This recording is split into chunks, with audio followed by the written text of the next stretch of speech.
Welcome to the stream, everybody, and welcome to everybody here in Discord. Cor, Pepka, Dasfor, Alex, Paul, and Uncle John. Guys, thank you for joining. We are going to fly a little bit and continue our flight down the African continent. So that, if I can get that on the screen quickly. That's the idea. It's a longish flight, about 3.5 hours, maybe 3, depending on what we're going to do. So, guys, from the word go, please take note we're using minimum CI of 40. I'm not going to fly at 20 if I can push it up a little bit. In fact, I'm actually thinking of maybe even going 50. So, that is the idea. We're going to go down from Senegal to the Ivory Coast over there. I'm flying to Luanda at this moment. Okay, all right.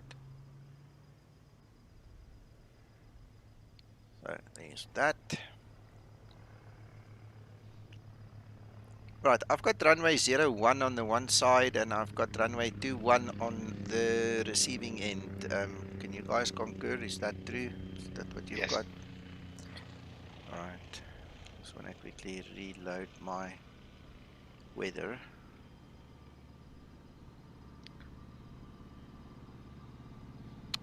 Pressed the wrong button, I'm sure. That's not what I wanted. Force weather reload. Yeah, pressed more from max XP. Right, so if there are any clouds, we should start seeing them.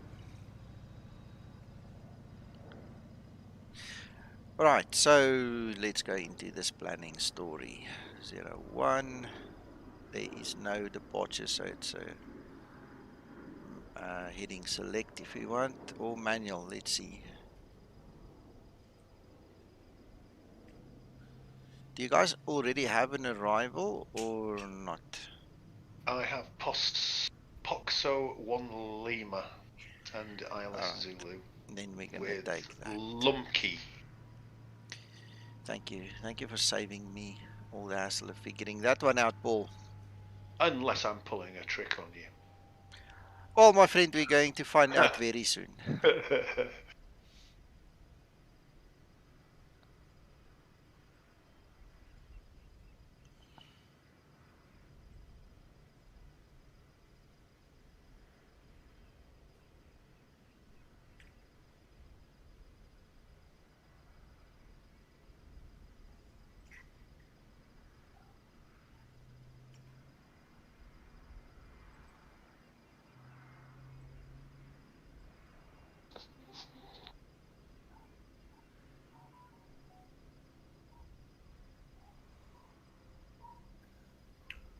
Good afternoon, everyone.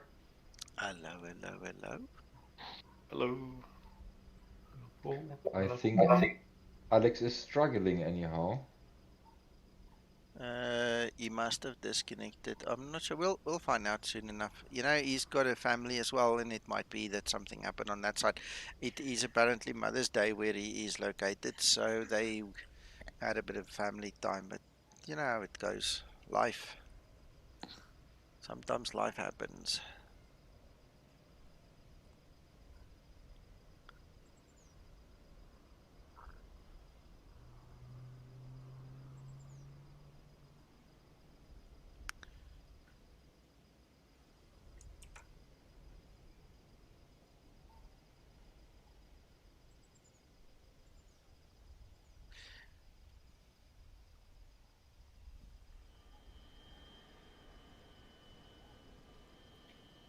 What's the cost index we're using for this afternoon flight? Lloyd, we were talking about it just now. Minimum 40, and I'm actually thinking of maybe using 50 because it's such a long flight. It's a really long flight. How do you guys feel? What is your take on that? Yeah, it's all good. I don't mind. Fine by me. All right. So what's fine by you? 40 or 50? 50. I've selected 40. All right. We're only talking a couple of minutes. Sure. Yeah, we are. Yeah. Yesterday's flight, I was flying at 40 and only just crept up on the guy in front, and you were keeping up with me, so it didn't make that much difference to within a couple of minutes. Okay. Okay, so I'm gonna go for 40 then. no point in us having variables then. Let's stick to the general rule. 40, yeah? Yeah. All right, cool.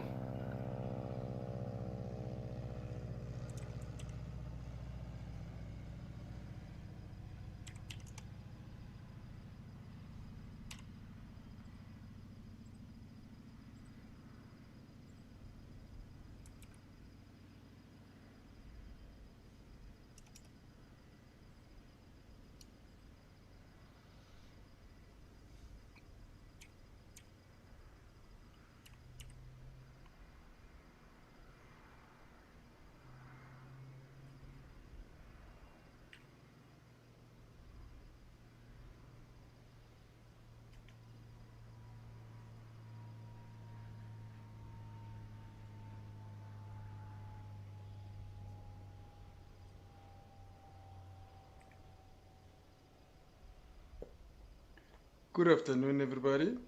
Hey, Pepka, how are you? Good yourself, Nico. Just chilling and enjoying the stream today. Excellent, excellent. Well, very welcome. My days of watching are now numbered, Nico. I'm gonna join you soon. I got my fiber installed at long last. I was using rain all this time. Oh my goodness. Okay, no, well, great stuff.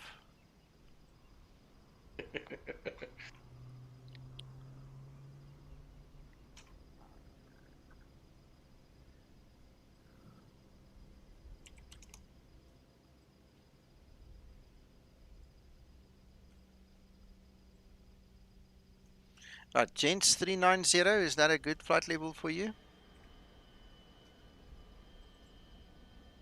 Yeah, I've got 395, but whatever.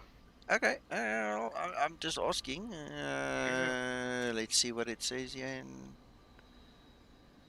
active sky. Oh, no, it wants me to get even lower. No, so let's try 37. Yeah, Sim Brief gave me 350. But again, yesterday I was a couple of thousand feet above you other guys, Yeah. and again it didn't seem to make a colossal difference. No, it's small differences. I can see here it's very small differences. So what I'm gonna do, because it's a long flight, I'm gonna schedule it for 39. We'll climb if we can. We stay down if we can't, you know.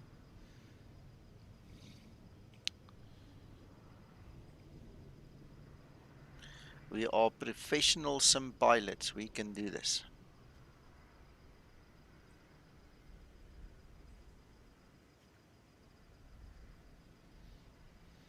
Right, so I hope all of you guys got your latest version of the Zibo, made with love and, you know, hard work.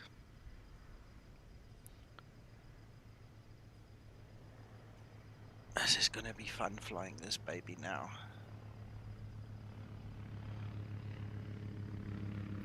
Right, I've got runway 01 on the departure, no seat, arrival 21. I think this star should be, just bear with me.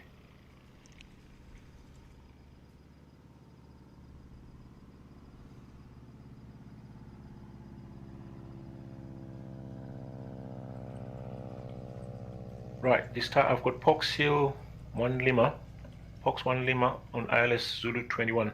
Yep. We agree. Thank you.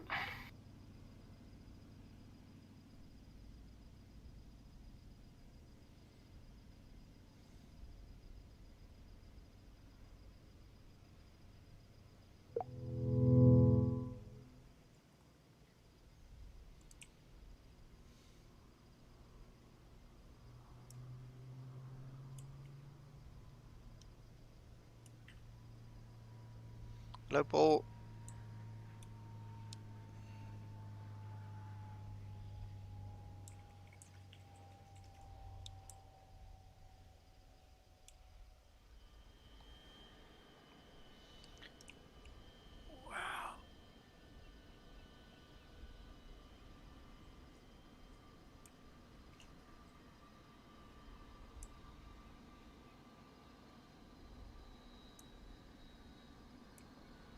I'm just looking at this massive long link line. Yeah, yeah, yeah.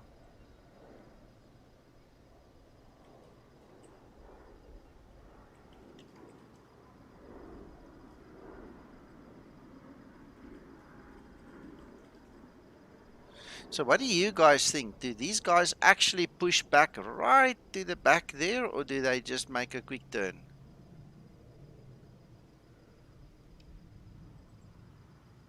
Well, I think they push back all the way.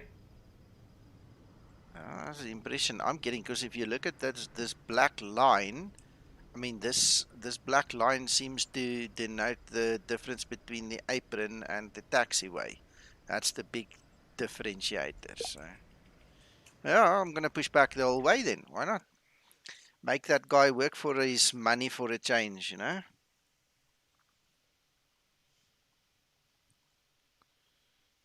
Yeah, that's what they paid for.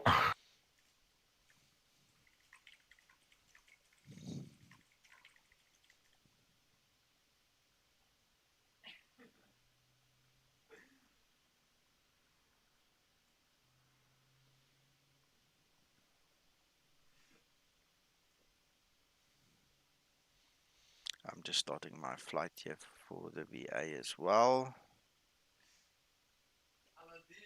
Why did it not take?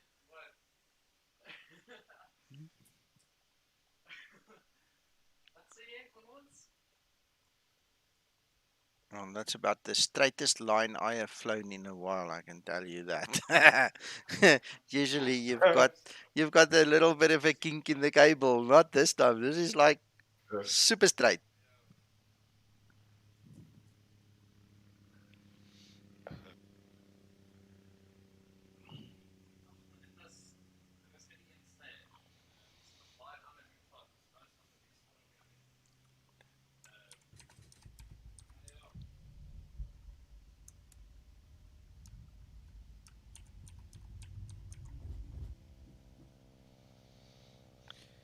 Right, start that one, payload.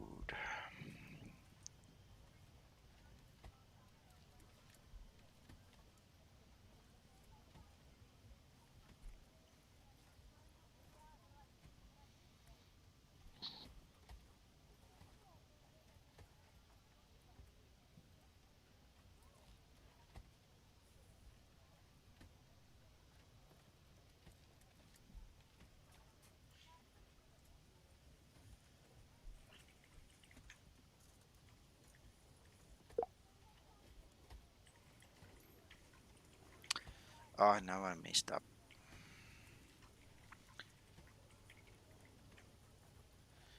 I'm looking at the fuel already instead of finishing the calculation. Let's just start over. No, 19.6.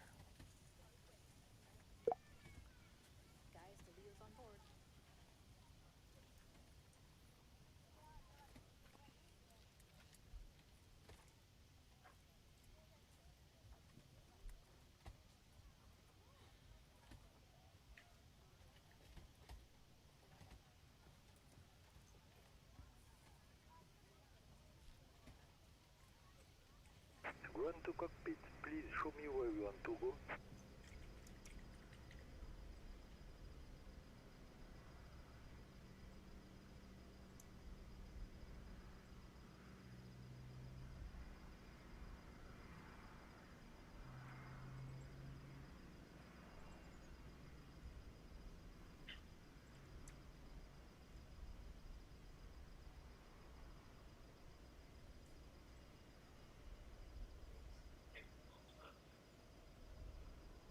Go on to cockpit, tow is driving up.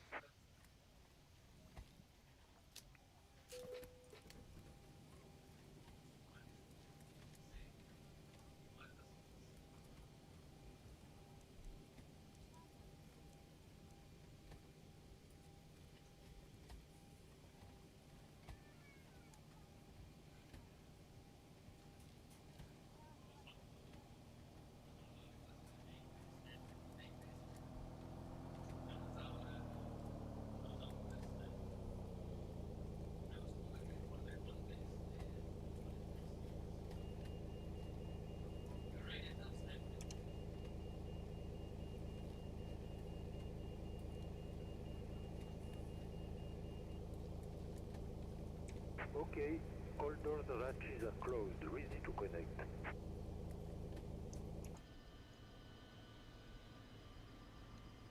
Ooh. He's in a hurry.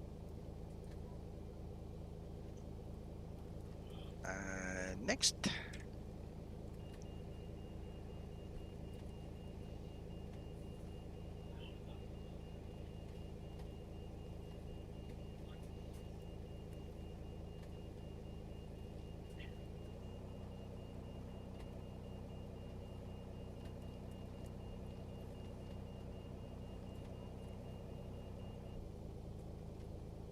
Stove connected and bypass pin inserted. Release parking brake. Yeah, Sammy's gonna wait a little while now.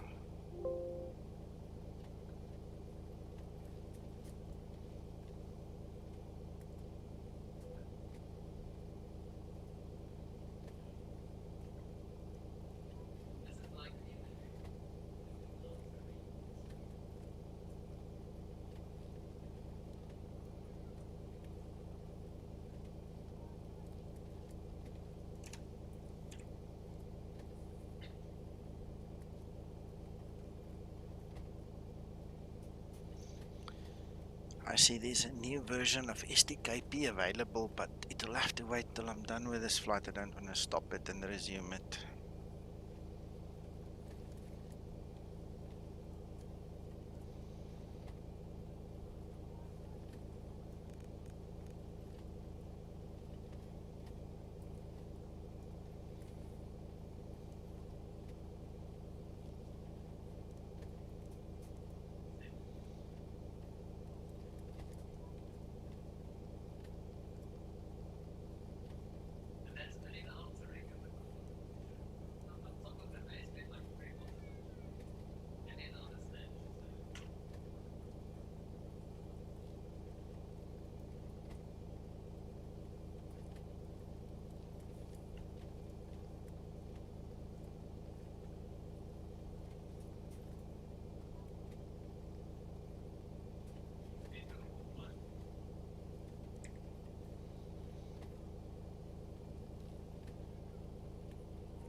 It's gonna be difficult finding it there. Let's see.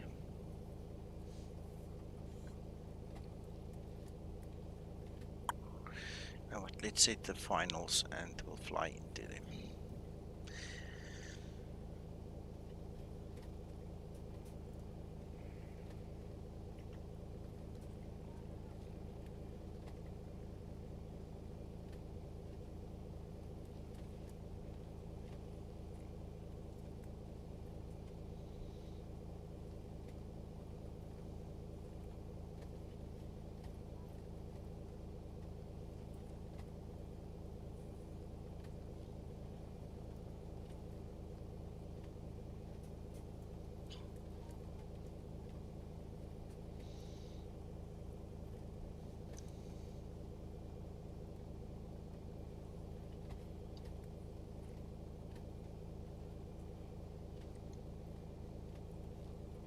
Trim up.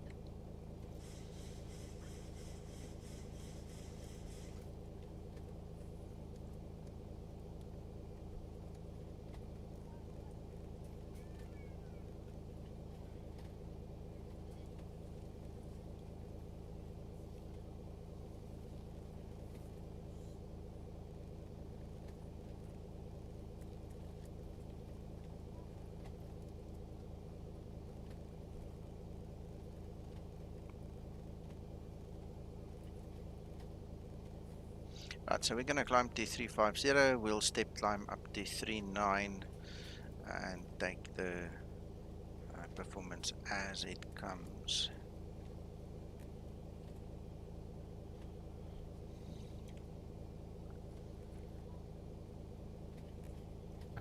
Well, for my one, it refused. It say 390 can't reach that altitude. Yes. 369, that's the most favorable. So it says that that's what it can reach with the current load. So with fuel burn, you're going to get lighter and you'll be able to ascend. So what you do is you go for 350 and you burn some fuel, and then you check that page again, and it will tell you when you can climb. I'll show you in the flight, okay?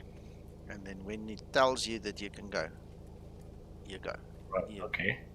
You then obviously set your pressurization, so currently to 350, and then I'll talk you through it when we get there. We'll do it step by step, and then hopefully it helps somebody watching the stream as well, okay? Okay. So what should I set in the FMC? 390 or No, 335? 35, yeah? Yes, Okay. and 35 on MCP and 35 on the overhead for the pressurization system.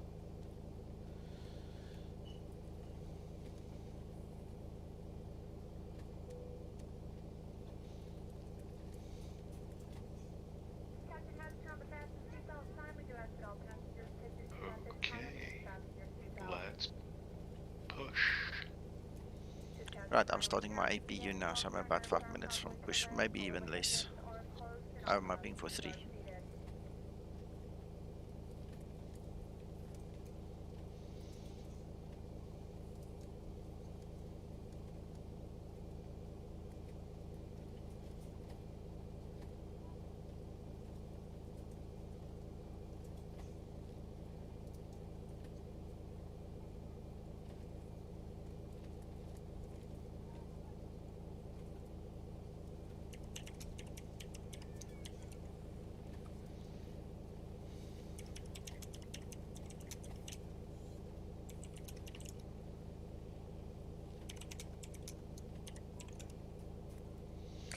Guys, quick question. Do any of you struggle to hear me in this room? Here on Discord? No. Nope. Nope. Loud and clear. 5 by 5. Okay. Weird. On the stream or here in the In Discord. in the Discord? Discord. No, Discord is fine.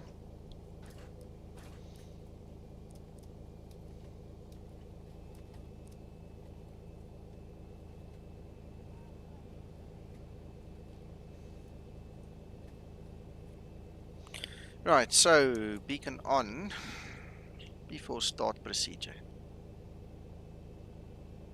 Before start procedure.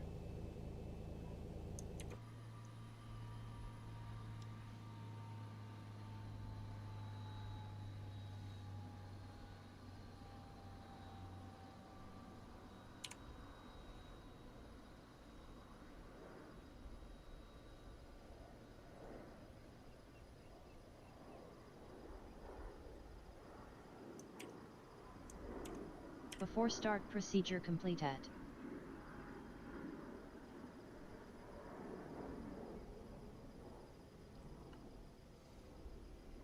Starting pushback, and you may start engines.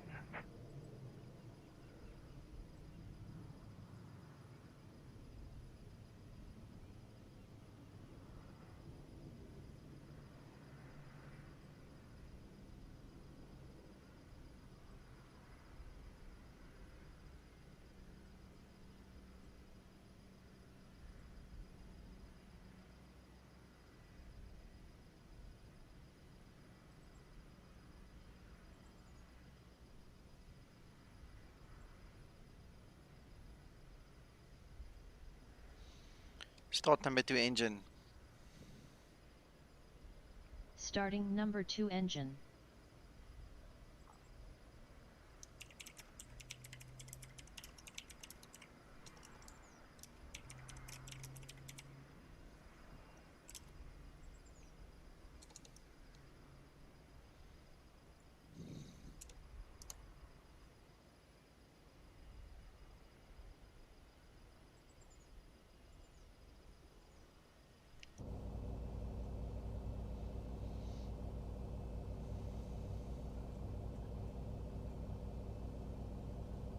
25N2.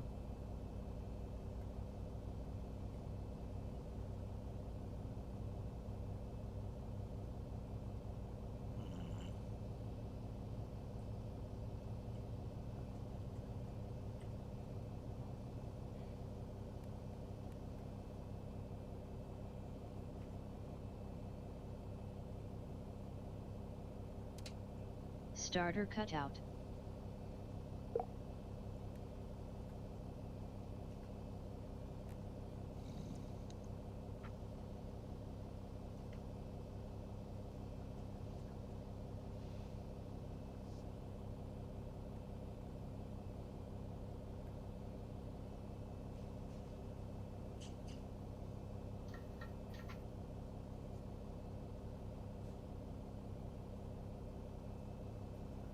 So Nico, I'm gonna have to wait for you to taxi, because if I start pushing right now, I'm gonna block you.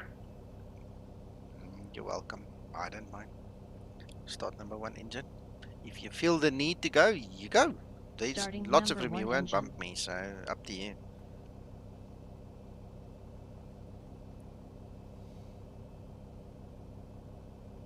Oh, well, obviously you're gonna be ready to go and set up before I even finish, so no, you proceed. I don't want to be coward. Flank you, flank you.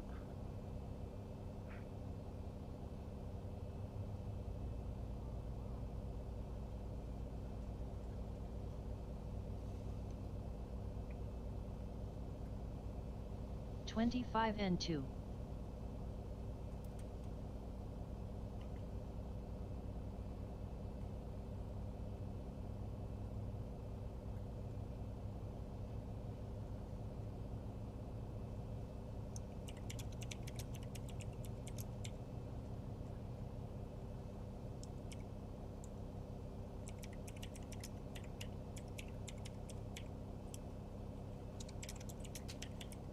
Starter cutout. Engine start procedure completed.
Operation complete. Set parking brake. Set parking brake. Park brake set. Disconnecting tow. Standby.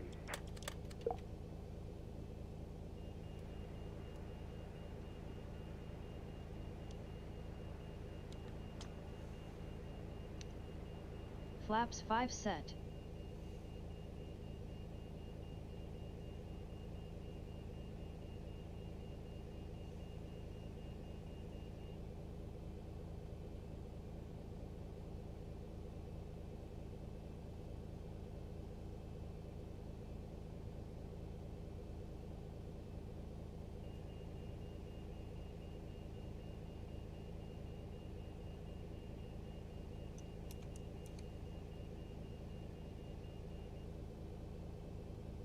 Tow is disconnected and bypass pin has been removed. Hand signal of the left.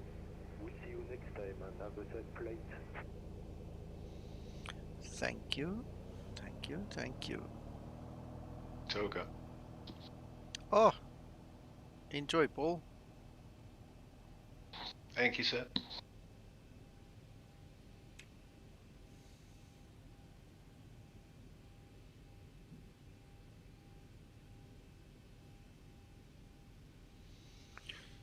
Right, Lloyd, I'm going to start taxiing now. Thank you.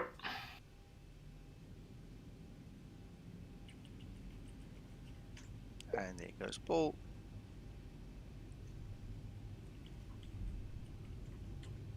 Taxi lights on.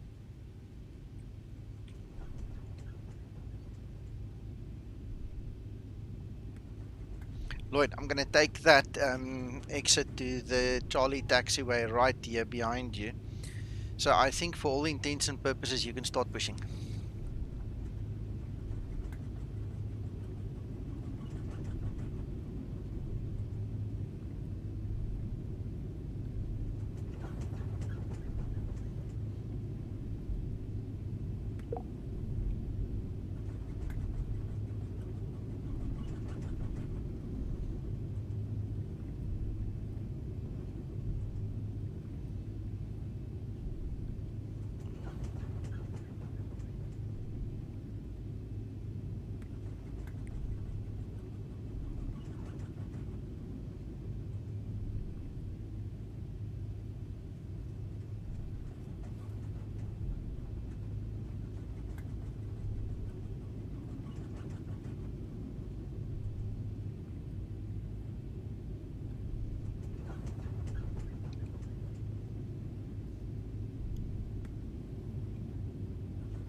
Before takeoff procedure.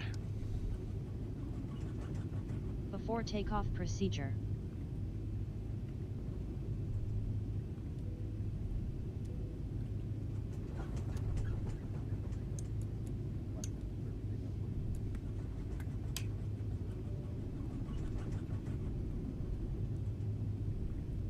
Before takeoff procedure completed.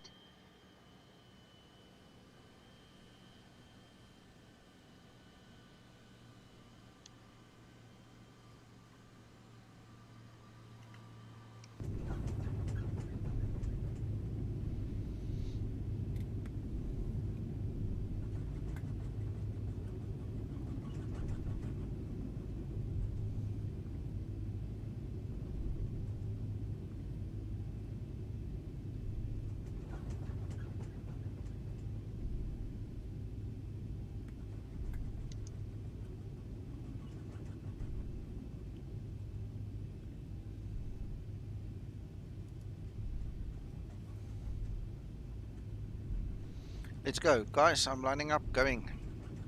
Approaching 0-1. All right, Nico. Stabilized.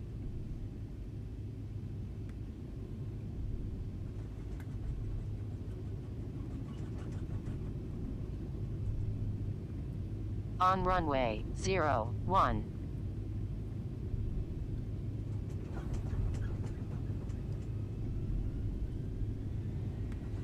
Hello, Andreas. Thank you so much, Takeoff and thrust set. welcome to the stream.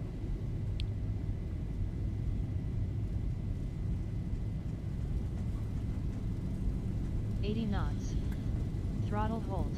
Right.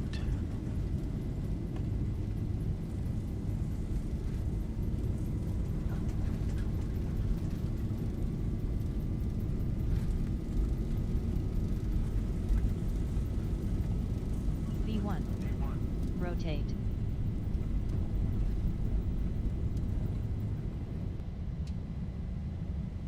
Positive rate.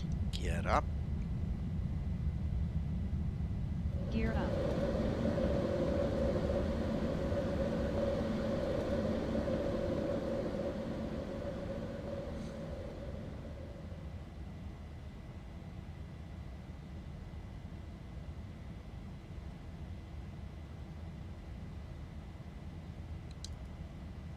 Right, come on, day.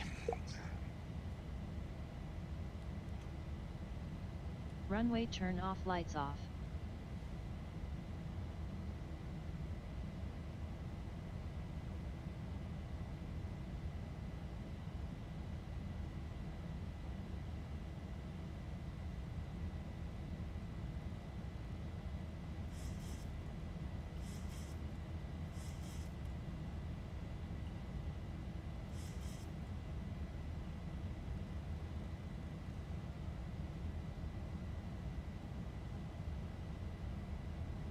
Approaching transition.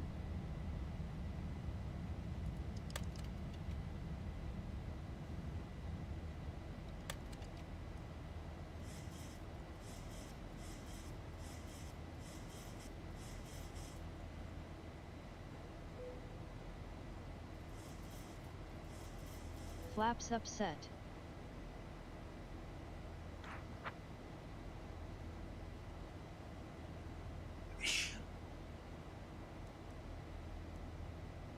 Transition altitude.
There we go. LNAV, VNAV, proper.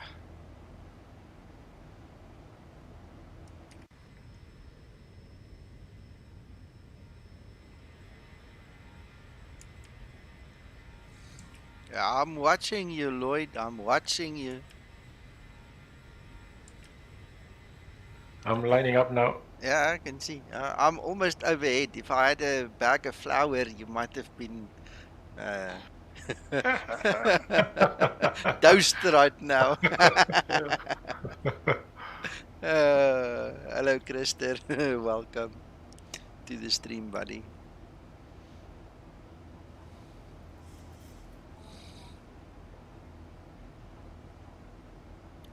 Yeah, all good. And you?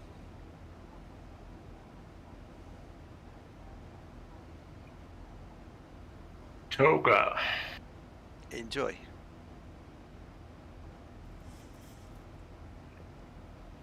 Where is Hakan, Nico? I haven't seen him for a while now. Yeah, I'm not sure. He's busy, but I'm not sure if it's work or a girlfriend. That I don't know.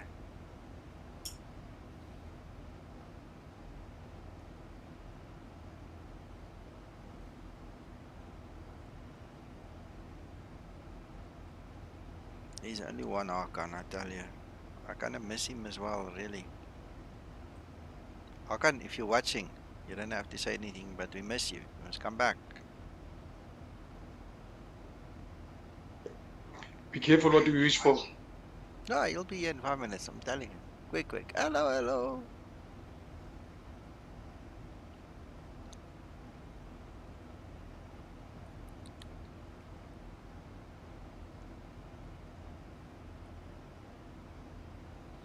Yeah, thanks, Christer. I was just reading through it.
Hello, Joe. Excellent. Yeah.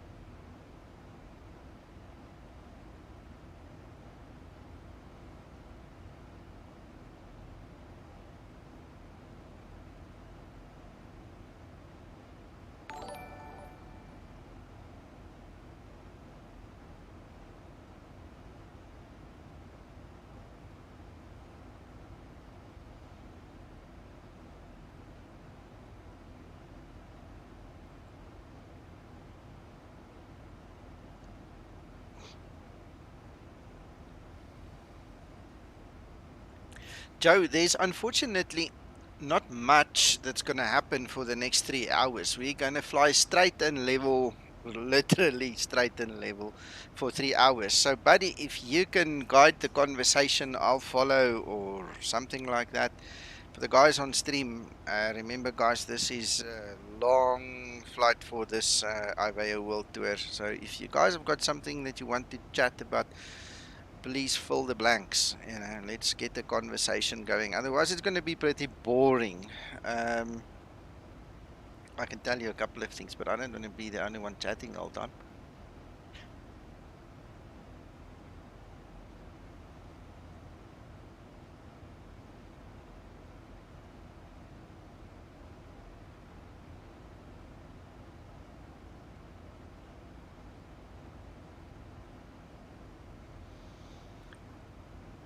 Joe, are you still there? I hope you didn't run away with that comment of mine. Are you still there? I want to show you something if you are.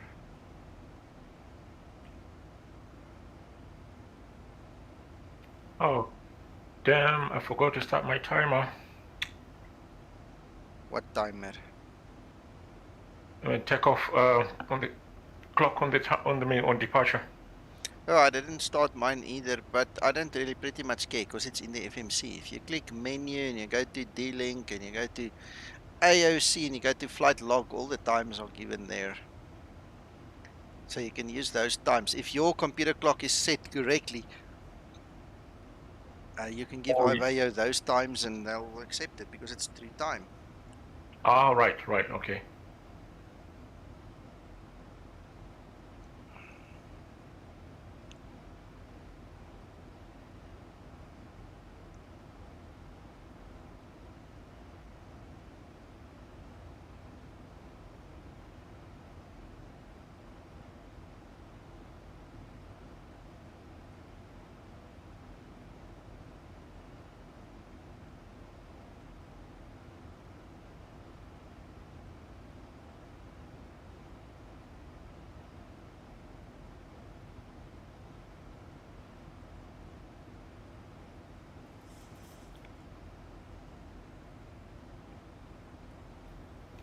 Nico, did you download Authors? Not for the whole way. I had some around this one airport and some around the next airport. All right, okay. I am probably not going to fly here in this area until the next World Tour, so there's no point in me hogging my hard drive with authors for here. It's nice, it's cool, but it's not going to be utilized that much. Yeah, sure. Ay, ay, ay, ay, ay.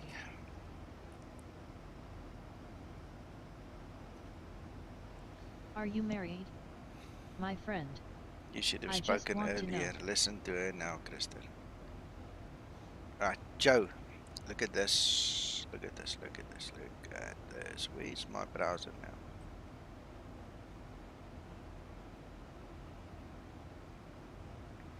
Okay, so I've heard a couple of guys ask for more information about all the new stuff that we've been doing with the Zibo Mod, right? All the tests and the code and all those things. So what I started doing is this. And you're the first guys that are going to see this. Alright, so basically I've created a Google photo album. I'm not done by a long shot. There is a lot of stuff I need to still do. But in essence, these are all the different ILS approaches that you can do with the Zibo mod. So obviously if you click on the picture, it's going to open up nice and big so you can actually read what's going on and you can see the little ghost cues there and stuff like that. So I give a brief description basically on what is set. I give a big enough screenshot so you can see that it is set, and then you can work through them. First option is typically Ian is installed, glide slope and stuff is discussed, and then we've got NPS on. Then Ian is not installed, NPS is on. Then Ian is not installed and NPS is also off. And then you've got all these sub divisions and options and reactions of the aircraft. What happens, what doesn't happen. And this is the ILS section. The next one is going to be the GLS section. Then we're going to do the RNAV section. Then we're going to do the Ian specific section where we do the NDP and VOR approach kind of things. So there's like a couple of sections that needs to come in. This is basic ILS at this point in time, telling exactly what we've done, how it's set up, and then you can go and try it on your own, basically. So this is a work in progress. This is the work for this morning and for about an hour last night. So we're getting there. So I just thought I'd share that with you. Once that is done and available and Zibo says he's happy with it, then I'll release it, then you guys can come have a look and we'll see what happens. Yeah, Paul, my hat, you're telling me. Lots of work, but it's so satisfying at the end of the day.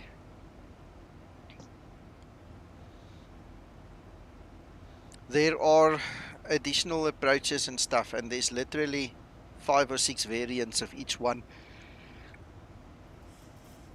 that I've got on a spreadsheet that I'm working through line by line. You know, this on, that off, this on, that off, and when we're done, we'll share it.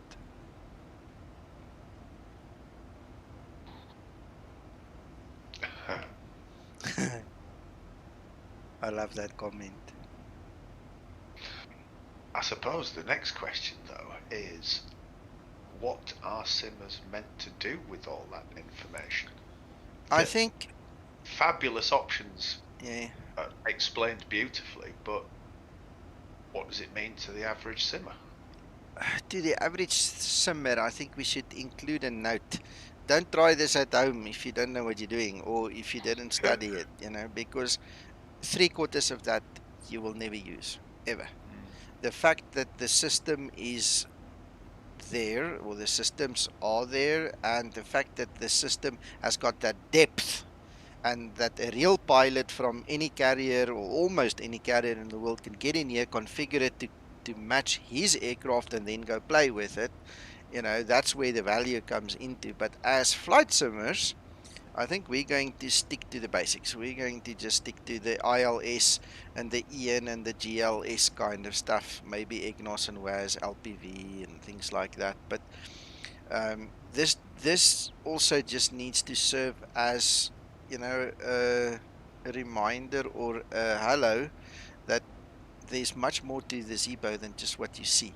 It's moved away from a simmer's toy, and there's serious business in it now.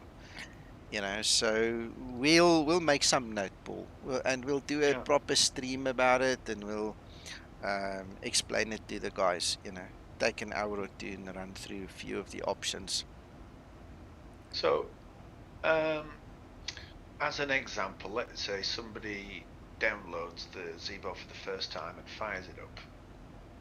The settings that are default in the EFB will be a certain version of the aircraft. Yes. And I think a lot of people might just go with that until they learn enough to look deeper. So probably. Is that the more complicated version, or is that a silly question? No, it's not a silly question, Paul. I think that is the more easy version, the more simmer-friendly version that gets loaded by default, because you can do your ILS and you can do your EN with it. You understand? So it's been simplified out of the box for the flight simmers, and then all these additional things is something that if you don't know about it, you're not going to look for it. You know, and if you don't know about it, you're not going to set those things, in my opinion. And yeah, we'll see how it pans out. But the idea is to have it out of the box, simple enough to fly. That sounds great. Yeah. Hello, Steve. Welcome.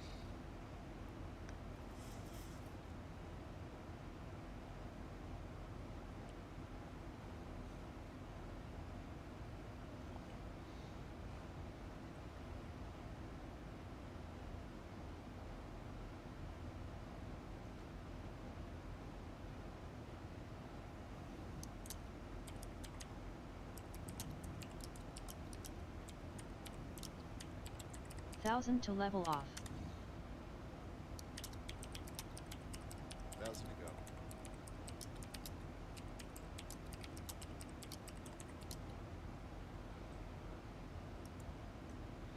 Hey. I can cry if you will scold me. Hello, Joe. I don't know if you're trying to transmit. I can see your lights on, but we can't hear anything.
Nico, Yes.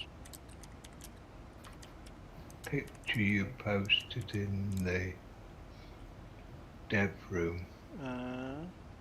Can you, if we remember, talk about it after your stream? Yeah.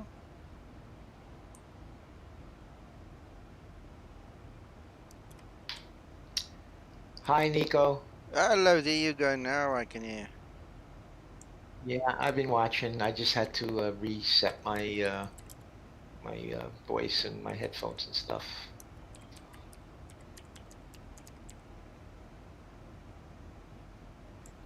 So it's been really interesting with you know, the progress with Zibo and all the fixes, and it's just amazing stuff. Yeah, yeah.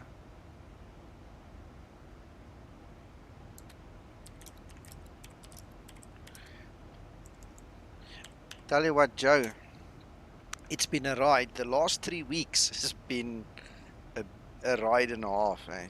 Late nights, early mornings, and then we have to cope with normal work and family in between. Eh? But it was a good ride. It was excellent. And that document I showed you, did you see that Google Photos I put on stream just now? I did not. Maybe if you get a moment, if you can. I'll show you again just now. Now Yes, that we please. can talk about it, I'll show you just now. I'm just answering somebody a question quickly.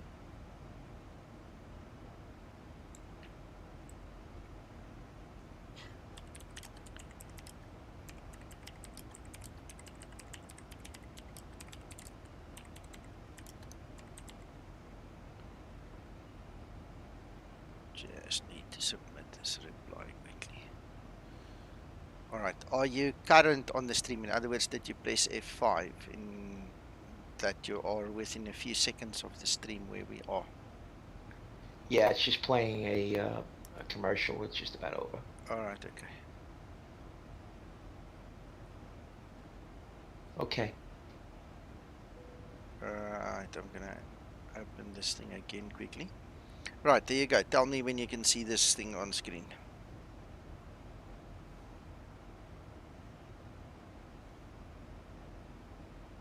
Okay, got it. Alright, so I've finished with the ILS approaches. Alright, and you'll see the different variants just now, where you can have EN on, EN off, NPS on, NPS off, glide slope on, glide slope off. So there's multiple variants of things that you can set up in the Zibo now all of a sudden. And basically, in this document, this is Google Photos. I'll share the link once it's done so that you all can see them.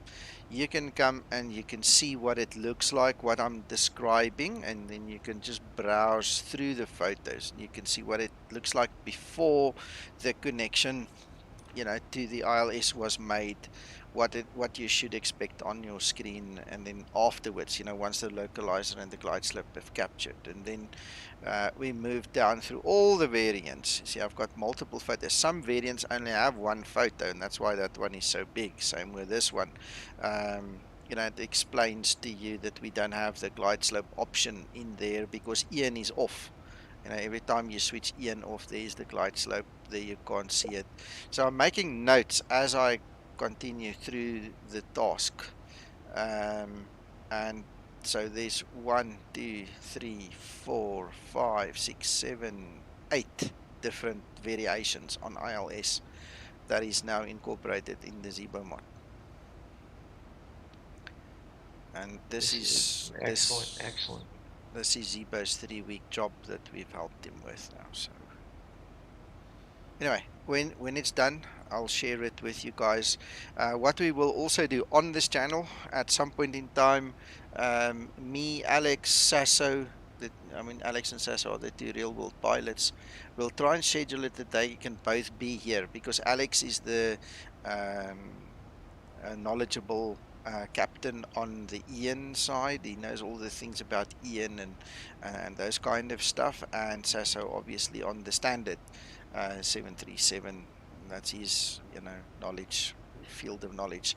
So between the three of us, we'll give you guys a bit of a presentation, maybe do a couple of flights. We've got so many saved in the EFB now. Between I used Frankfurt EDDF runway 07 and Porto runway 35, and I mean we can go back to any phase in the flight and show you multiple tries of it, and then we'll show you exactly what's spotting, what's on, what's off. And like Paul mentioned earlier, we'll highlight what's important for simmers, because even the real pilots don't use all of the variants. It's available, and if that is what you fly in your carrier, you can go set it up for you. But we're talking about system depth, so whether you're going to use it or not, it's there. But we'll simplify it then for the simmers, just to show you. Well, out of the box, you'll be able to do an EN approach, you'll be able to do an ILS approach, and that's it. So we'll simplify it for simmers, but we'll also show the real pilots the new capabilities, because right now this is not just one aircraft anymore. It looks like the same aircraft, but the systems are different. There's now multiple variations of the same aircraft, that you can choose just by changing settings. You can make this a new aircraft with different capabilities to the other one, all in one. Now that would depend on what airline standard operating procedures, what they do, what Yeah, they and don't do. what they've bought. Like Southwest, for instance, Ryanair, they don't have Ian installed. Some of the aircraft do come with MMRs, some don't. Some come with NPS installed, some don't. So depending on where you are in your airline as a real pilot, you can then come and switch on the MMR if you want to train how to do LPV approaches, ILS, GLS, LPV, Ian, everything in between. It's all there now. And the guys can literally now say, okay, well, we fly this. Then you've got the other carriers. I'm probably going to lie, so I won't mention a name. The guys that actually have those options already in their Boeings. They can also come and they can quickly select them and go with it. And the selections are all in the EFB, correct? All of them are in here. All in the EFB, yeah. But if you're just a simmer and you don't have that knowledge and you don't want to go to that extreme, the idea is once you download it and install it, you should be able to do the basics. ILS, visual approach, or Ian at least. That must be there. This is an unusually long flight for you, huh? Yeah, it's part of the the IVAO IFR World Tour. So we've had a couple of 3-hour flights. We'll see if this one's going to break the record, but it's between 3 and 3.5 hours, I think, that this one is scheduled for. Well, you got a little tailwind going there, right? Yeah, 75 knots. Oh, sorry, 25. Haha, need new glasses. I thought it was 75 too until I looked twice. Yeah. Eyes played on us there.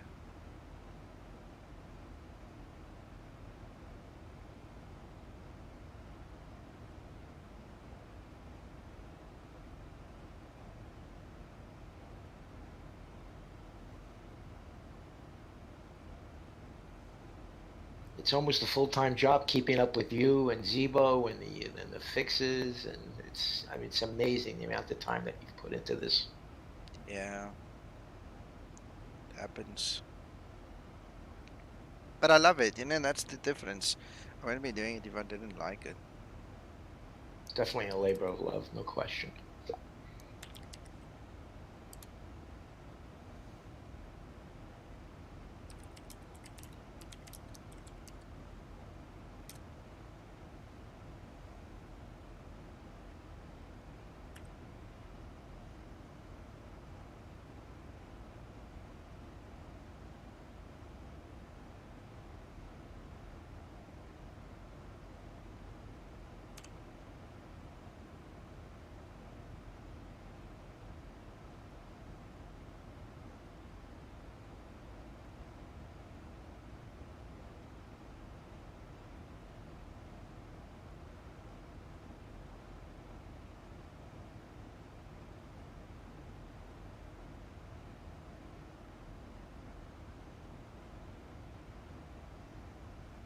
Boy, last week I was going crazy with that moon Oh yeah, error. yeah. Oh yeah, Oh my God, Nico! I tried everything, and then finally you said, "Oh, yeah. this is." Oh my God! I says I should have went to the source from the beginning, and it's Yeah, exactly what I did. Re-downloaded it and solved the problem. yeah. They updated yesterday again. I downloaded it, and you know what? Now you've reminded me. I never installed it. I better install the update and try it, see what it's like. Yeah, it asked me to delete one of my. I guess we have computer names. Mm. Are you know that about that Mm-mm. with No. with X Aviation? So X Aviation asks you to name, Got something to DI. give it a specific name, the computer, right? Yeah.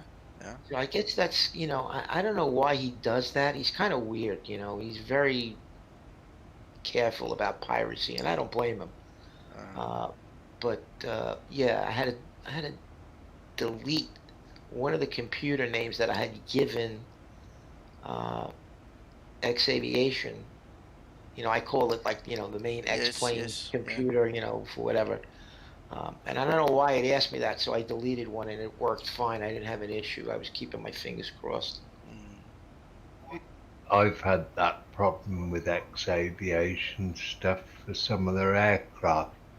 And the thing is, they don't tell you, or I can't see anywhere, where you can see the names that you've allocated. So if you can't remember it, you're going to create a new one. Exactly. That was my problem. I couldn't remember what I named it, right? And there's no way that you could go and see a list of what you've named or given them, what information you've given them. And it's like, and then it asks you to freeze. Did you see how they do it? And you can never go back. Right. You can never go back. You got to type in freeze. And then if you, delete the wrong one, I'm saying, oh God, now what? But I didn't have an issue, so. But I presume it's only the computer names that you've activated for that particular product. I assume that. I'm not sure, but yeah, that sounds logical. But or whether it's related to the gizmo, in which case it relates to all their products. Yeah, that sounds correct. Yeah, it's all this. Nico, now when you fly with weather, do you use real world weather settings in X-Plane, or do you go for the No, use active sky. I don't touch the real world settings or real the X-Plane weather. X-Plane weather at its worst is a mess, and at its best is just a I don't know, it's a total letdown. Let's put it that way. It's not good. It's not good at all.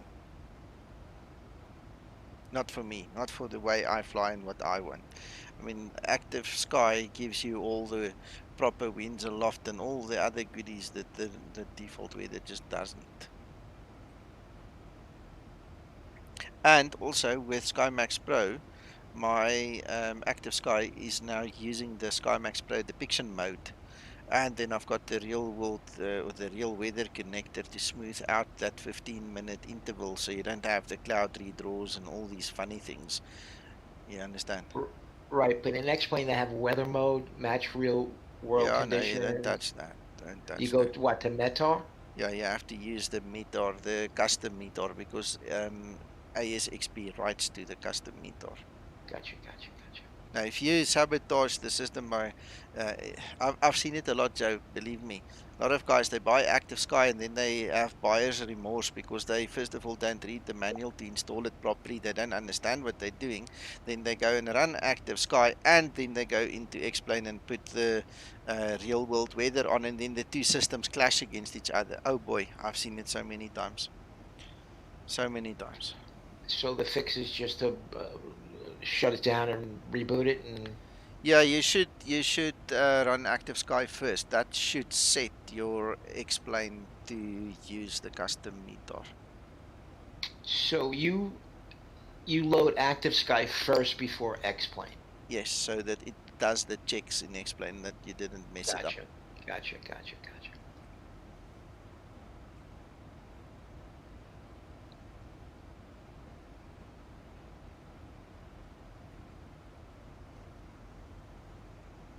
No, it's 20 past 5 p.m. here, and I'm sitting and I'm thinking to myself, okay, I've done a lot of Zibo work today. I rested actually quite a bit. I can't believe the day's over. It's like just flash of an eye, blink of an eye is over.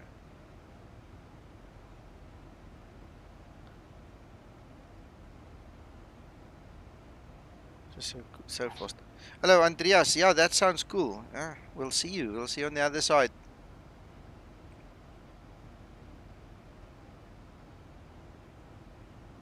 This day just went too fast for me.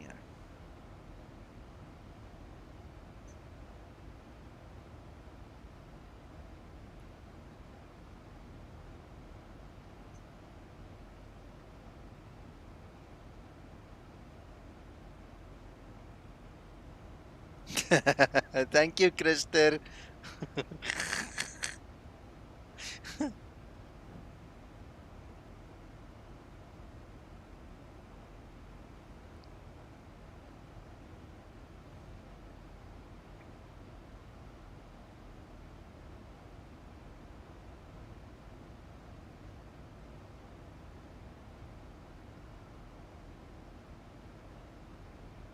Yeah, that's Uncle John, Andreas. Uncle John. Yes, sir. Andreas is just behind you. He's also flying. He's Tix 32. Ah, okay, not a problem. Yeah, it's just behind you. I'm checking him here on the map. Yeah, he took a left-hand turn Yeah, out of there, whereas I took a right. yeah. Yeah, I can see you guys. That's Andreas. That's Uncle John.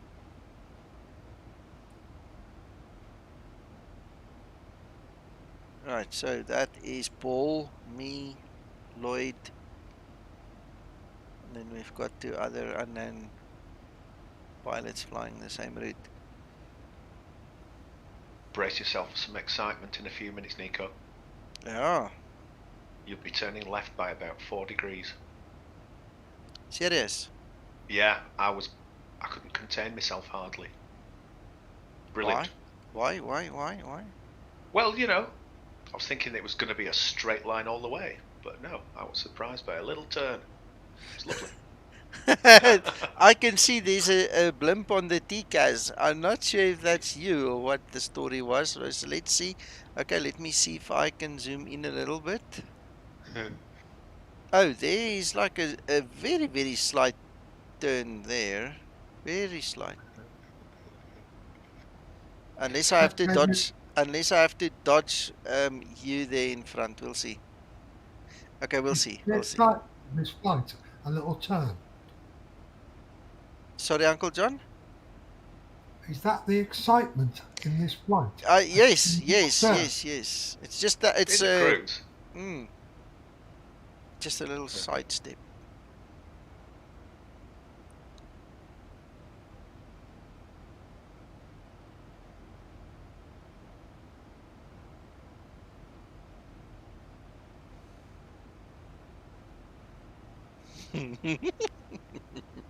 Paul, that is a bad excitement in this flight.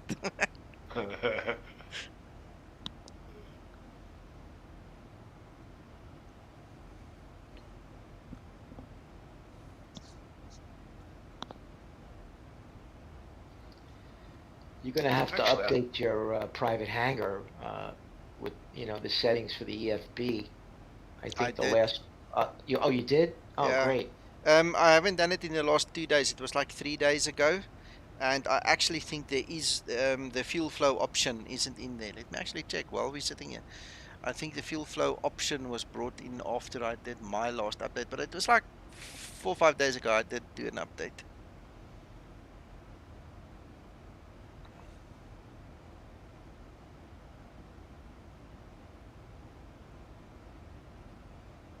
It was when we released 47. That is when I did the update, whatever day that was.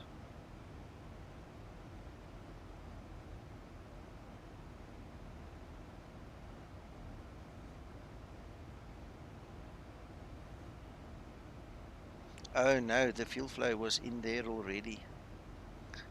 Okay, yeah, no, so then it's up to date, Joe. So that was a February 10th update? Negative. If you go into the Zibo tablet settings folder, it was done the 15th of March. I'm checking the date now, 15th of March. I'm looking at EFB manual from patch 99, February No, 10th. no. Well, that's not mine. No. That's Richard's. Richard was scheduled to go on holiday for 7 days when 47 came out. So he apologized and he said he'll be back and he'll do the update to the manual. That manual you're talking about once he's back. Don't know if he's done anything to it in between or if he took his laptop with him to do that. No, what I'm talking about is this. If you go into the Zibo folder, so go back one level, then go down to the bottom, you'll see Zibo tablet settings. Okay. Right, guys, so this is what we're talking about. If you follow the link below the video and show more, you'll get to my private hangar / OneDrive. And these are my settings. So basically, you'll see a whole bunch of screenshots that shows you the settings that I use normally. So it's not based on any specific airline. It's just something that makes me happy. So it's kind of a hybrid between a few things, and at least you can see what I have in my system. So if you want to copy it, you're more than welcome to go work through all these pages in the tablet. To be precise, there's 23 pages that I took screenshots of.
What a lovely view from the window.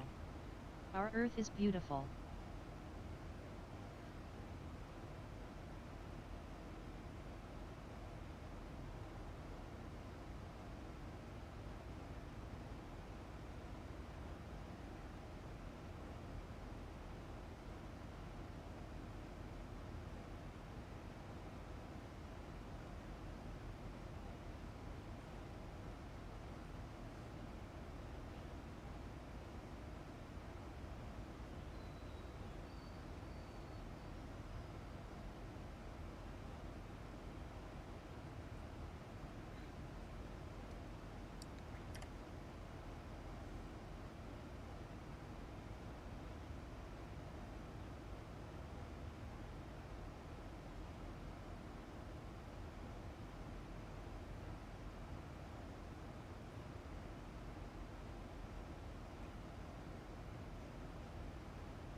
Not much to see here.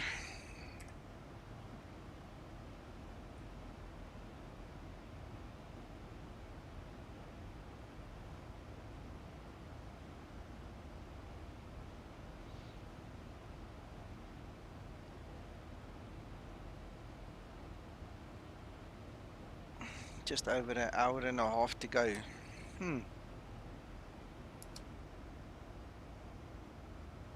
I'm like just under an hour and a half to go. Beg your pardon.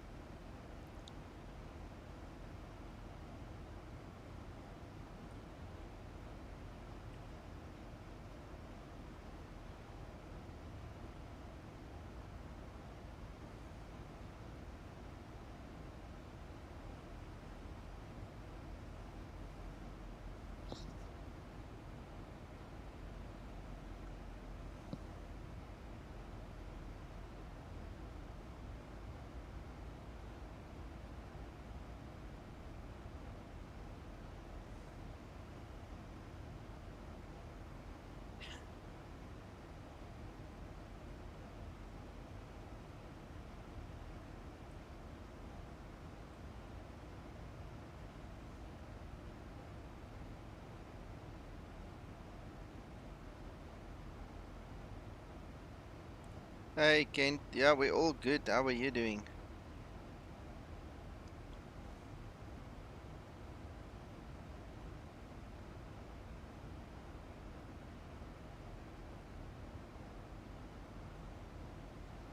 It was exciting. I just had a little kink. Oh.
Uncle John. Yeah, sure.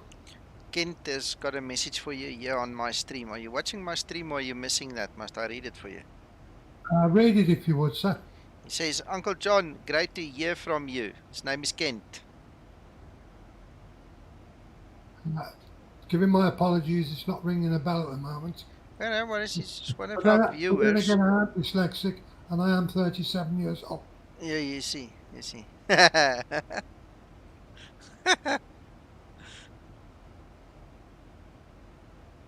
him my regards anyway. He's listening to you. He can hear you.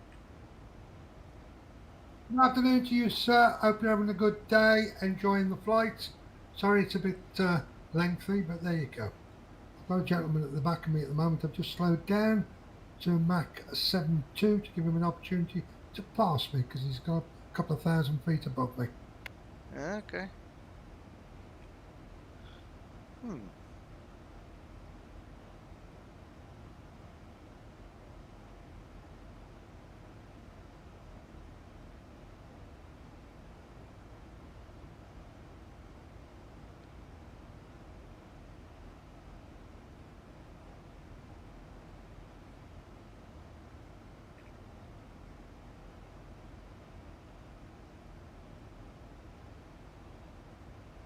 Okay, I've got a question for you guys in, I think it's the UK. What does a red X on the motorway mean?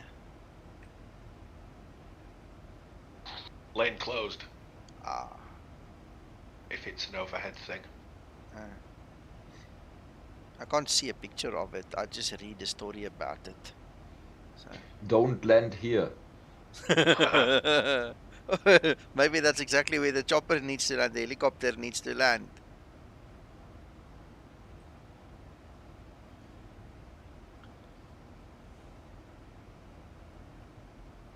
use the other lanes. Mm.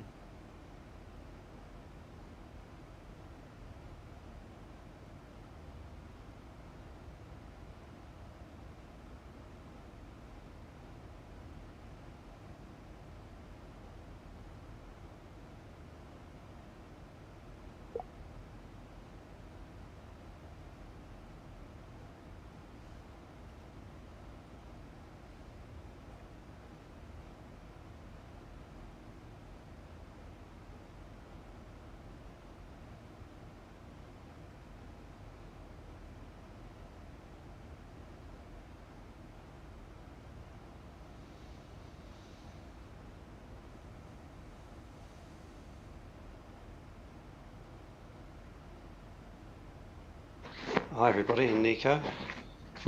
Hey, Reggie. I was watching the stream, I heard what you said. The red X, that's not the stuff you put in your engine, red X, but those red X's. Hold on, I've still got the volume going.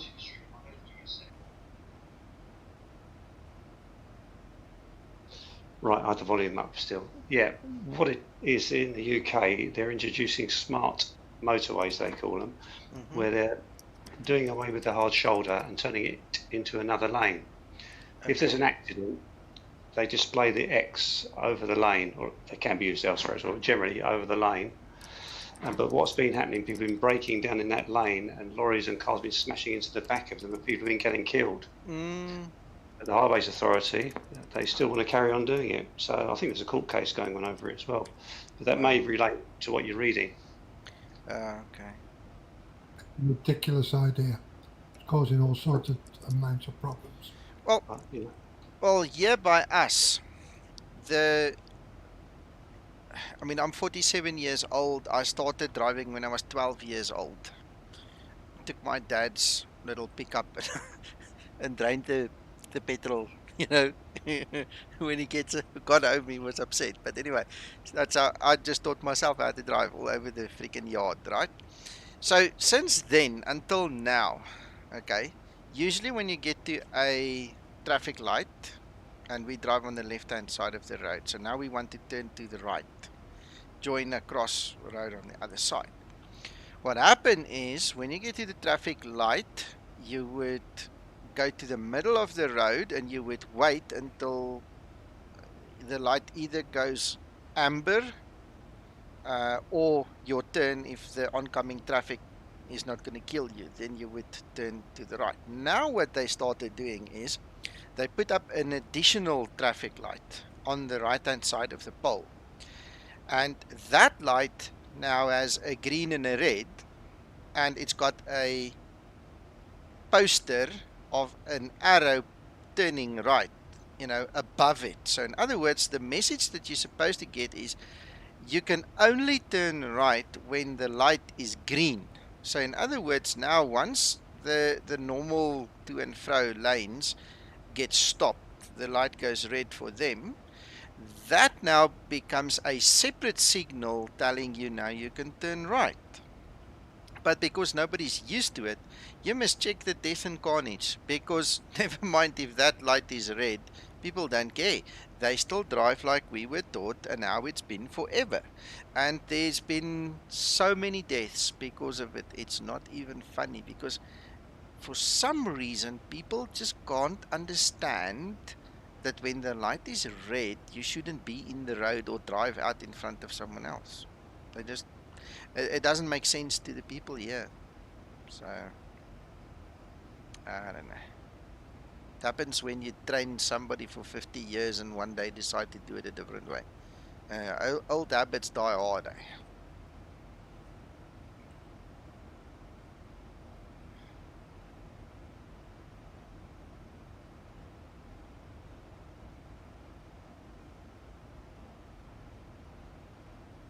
Sorry to be a bit probably not funny.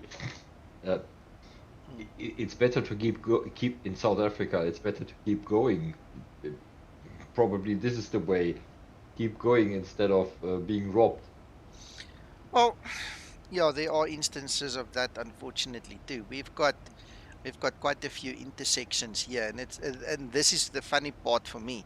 The authorities have put up big signs saying hijack hotspot or smash and grab hotspot. You know, they warn you this is a dangerous intersection, but they don't put a cop there to stop it, or they don't catch the guys. I mean, the guys are walking there openly. Everybody knows who they are.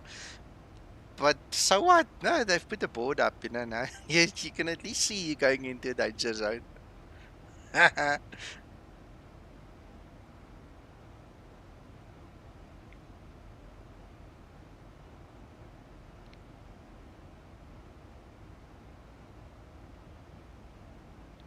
Interesting, Kent.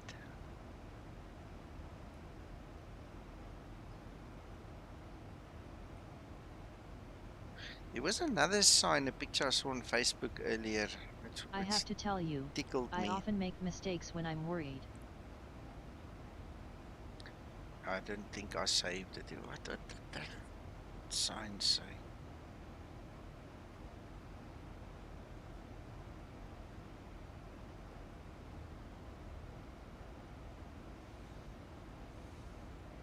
No, I didn't save it. I can't remember what it was. Hello, John Osborne. And then, you know, being Africa and all, check this. This also happens in some areas, you know. So check this. You want to go have a picnic? Sure. You'll have to wait until they move.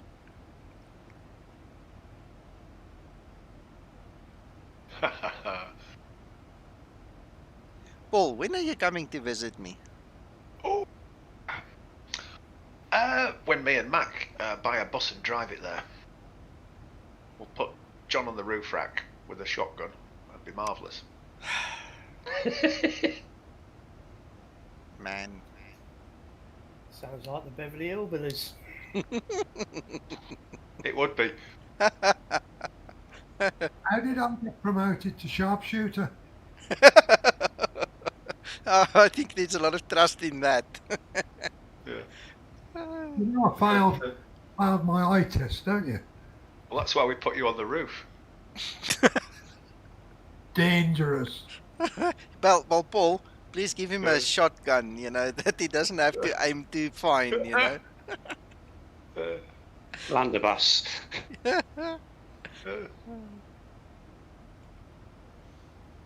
But you've got the military training as well, John. Indeed. John Osborne, I wouldn't shoo them away. No, I would rather just let them go on their own. Those things like to nibble on your toes if they get a chance. Uncle John Osborne says hello to you. Hello, John. Trust you well, sir. I tell you what, that's not a bad idea, Ken. We could have one of these new automated weapons on the top of the bus and have John down the back as tail gunner. I'm trained with rocket launchers. Oh, my hat. Here's another fun pick for you. On the shoulder. Launcher. But you didn't have one with you earlier, John, for that guy that was messing around. Don't go there, Reggie. Still fuming over him. Yeah, I know. It's so annoying. I have to say, you know, when I approach an airport, and there's a lot of people around, you know, you think, oh, hopefully there's enough space to get in between.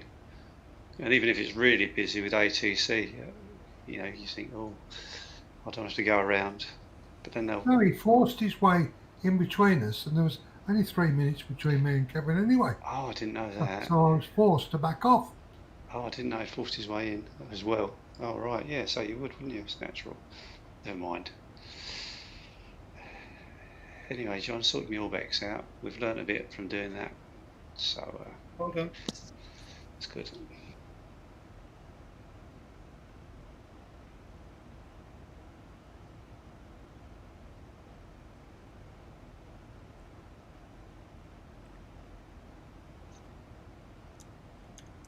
You awake, Nico? Yeah, I'm awake. It's a long one. Yeah.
Kent, this is version 4.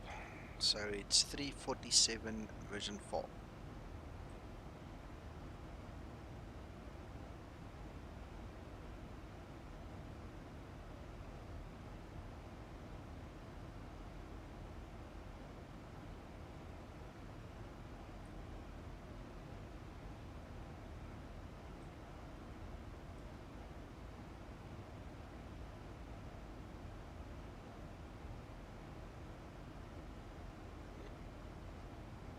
Good afternoon. Hello, Sasso. Hello. Ahoy. Testing the 47.4. Uh-huh. Yeah, it's beautiful and all. But I don't know why it gave me the ILS information in the top left corner. It made no sense. There's nothing tuned. No VOR. Oh, sorry, the VOR was tuned, and it's not even related to anything in the area. There's no ILS, no GLS, nothing tuned, and it still gave me that. So that's a bug.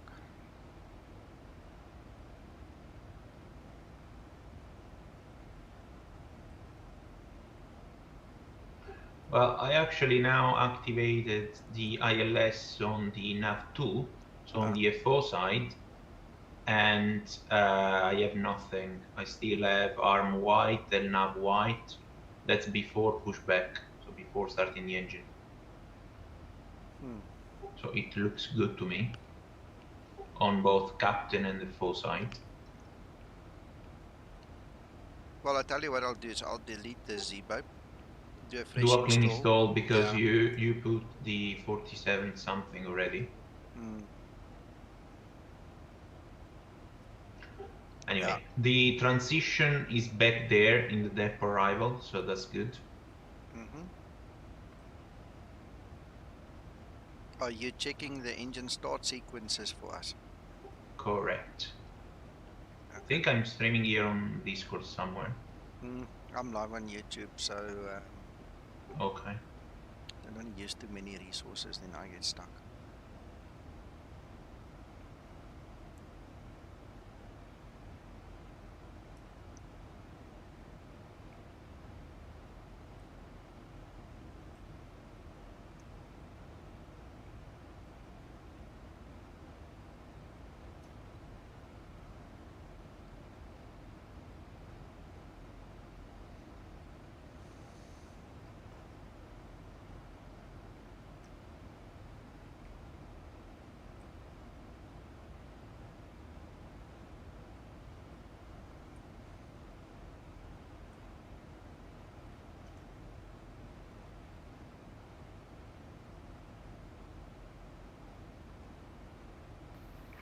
Hello, Nico.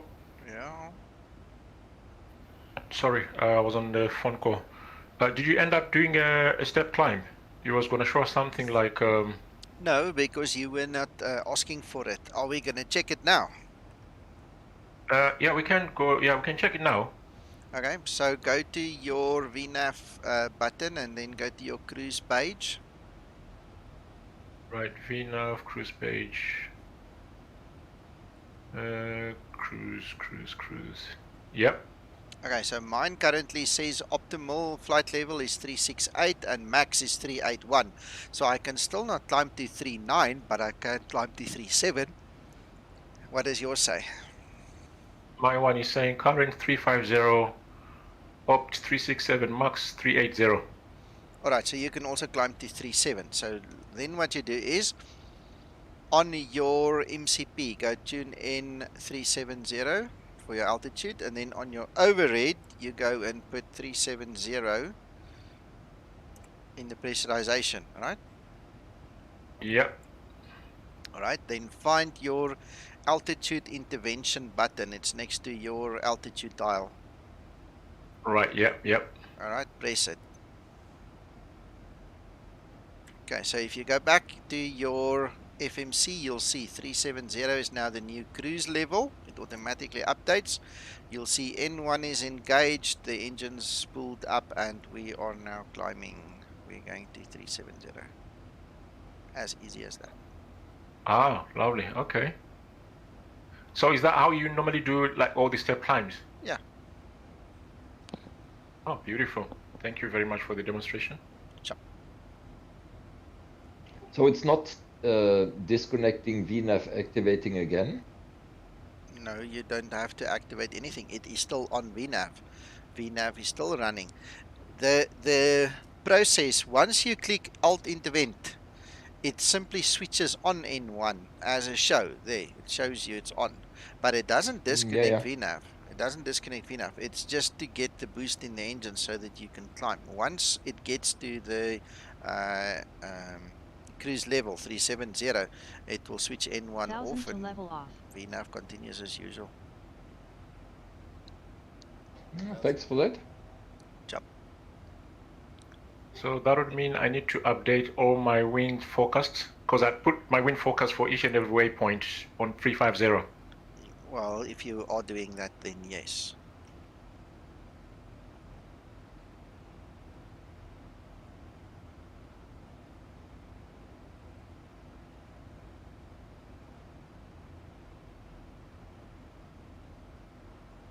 So is it correct to have this weather radar or terrain radar on? What? Sorry? The radar, is it on ground at that point? It's on terrain, so it's showing the terrain. Yeah, but what he's asking is, should you have it on the ground at that point already? That's what he's asking. Yeah, absolutely, you can. No problem. It's better to have the weather radar off because of the radiation, but not really the terrain. Okay. To be honest, what I personally do, I turn it off when I'm out from the runway. But mainly, the important one to be off is the weather radar. I thought they are same with radiation, but okay, yeah, fine. No, because the terrain is also using a kind of database inside his mind, so it's not really only looking outside. So in terms of radiation, is also less radiation compared with the weather radar one. My guess is that it would be a different frequency as well. Be shorter. Yeah. Wavelength for the weather.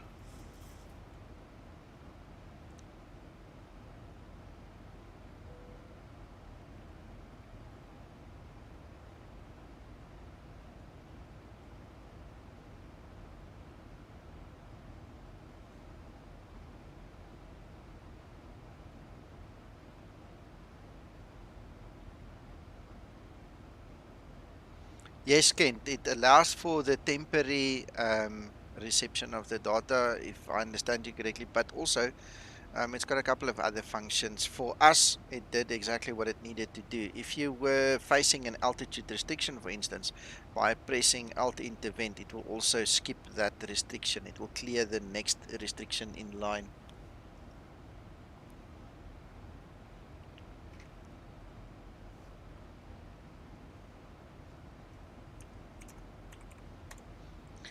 Okay, did you see what Zibo wrote there now?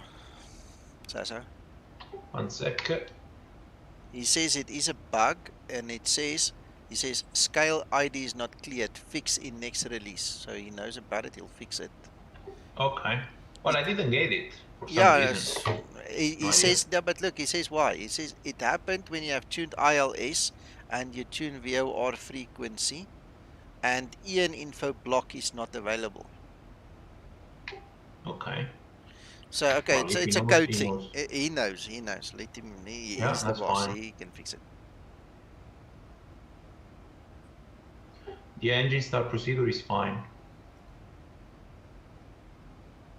Okay. Yeah, because I see that was one of the notes he gave me this morning, that it's fixed. Also, the transition is back into the DEP arrival, so that's good. That we were missing the trans of optics. Yeah. So, did you enjoy your real world flight today? Was it nice? Oh, absolutely. It was a very nice day, and I enjoy it. Actually, it was nice to see that all the time spent here on X-Plane on the Zibo, it worked in the reality. I loved the comments you put there in the dev room. It was really nice. Yeah, it was good. Yeah, and those pictures of yours, wow, really good, really nice. Did you see my Zibo pictures I put after yours to show you that Zibo did fix the PFD the same? Yes, yes. Yeah.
Nico? Yes. What is engine start switches auto? No, yes. You mean yeah on the overhead? No, in the EFB. Oh, no, no. Okay, let me explain. What happens is, if you look at my stream, currently my option says it's not on auto. Okay, so what happens is there where the word off is, all right, that word will change to auto. So technically, you know, in certain phases of the flight, you need to have it in continuous, typically at takeoff and landing, to make sure that that one igniter is constantly firing in case of a flame out. Okay, but if you change it to auto, you don't have to physically change the knob, because the off gets substituted by auto, so the aircraft will sense when it needs to start firing that one igniter. Gotcha. Okay, that's the only difference. And the same now goes for, if you look at, there's one auto for the probe switches. Now mine's set to off. If you set it to auto, it will automatically sense engine start, and it will automatically switch the probes on for you if you start your engines. And all it's going to do is it's going to substitute the word off for auto if you set that setting in the EFB. But it's not all. I mustn't use the word all. Let me actually elaborate. It does not only change cosmetically the word. The whole logic, the actual system behind the scenes has been modeled. So if you fly the aircraft variant with auto, the systems are for that aircraft. So beauty isn't just skin deep. We spoke about it earlier on the stream, and the same goes for auto here. The actual system is modeled behind the scene. So you literally, it's like a guy, walking with his kit in his hand. He comes and he actually physically either adds or removes portions of the aircraft to make it a different model, a different variant. The whole subsystem is fixed up. But gotcha. Effectively, all we can see is just the words change, but the whole code, logic, everything behind the scenes is different. It's the same with having EN on or EN off. It's not just superficial. There's an actual code, a system that changes, making it a different model of the aircraft.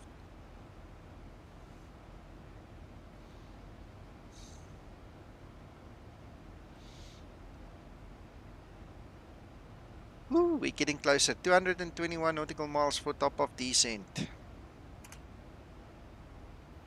Getting there. Yeah. Right, Nico. Can I ask something? Right. What would be the procedure? I mean, to load. Let's say, suppose you crash like media, because now I know there is a new function. Option that's been included in the EFB to load up your autosave. Yes. What would be the procedure? Let's say I crash. Because I've set my one to every 5 minutes. 5 minutes, okay. So all you do is you start at an airport somewhere. That notice will be on your EFB. You don't touch it, okay. You start your engines, or even better, when you select your aircraft in X-Plane, you tick the box that says start with engines running. Once you've spawned and your Zibo and the engines of the Zibo is up and running, you click on yes, and it will immediately restore that last flight for you. That's all you do. All right. So it can be anywhere, any airport. It doesn't matter whether. No, you can start in Timbuktu for all I care. Doesn't matter, as long as you start with engines running. All right. Okay.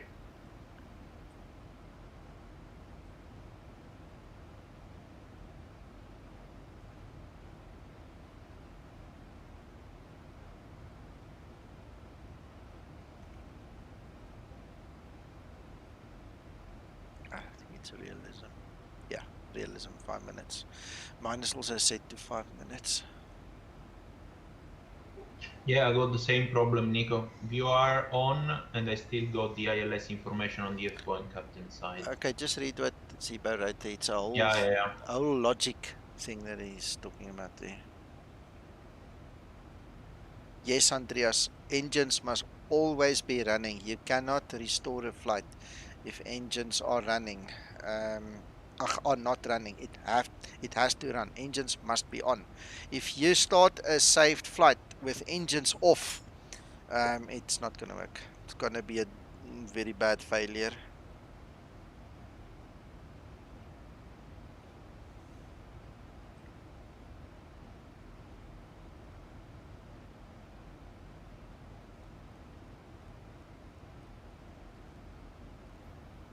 Did Uncle John join the flight? Yes. Oh yes. He's here. Oh, we've been looking for you. Were you sleeping? If you look on over website, you will see me almost at the back of the queue. Oh, right, yeah. Yeah, I've just seen you here. Oh, okay. I've got somebody who wants to overtake me, and I keep slowing down and slowing down and waiting for him to overtake. Well, the alternate would be speed up. Put your CI to No, 100. no. I've gone too far now. Okay, I'm I'm doing just this saying. for half hour. But So I'm going to let him. It seems to take forever for him okay, to overtake me. next time, put your CI to 100 and let the aircraft do its magic. Just sit back and hold tight. Absolutely.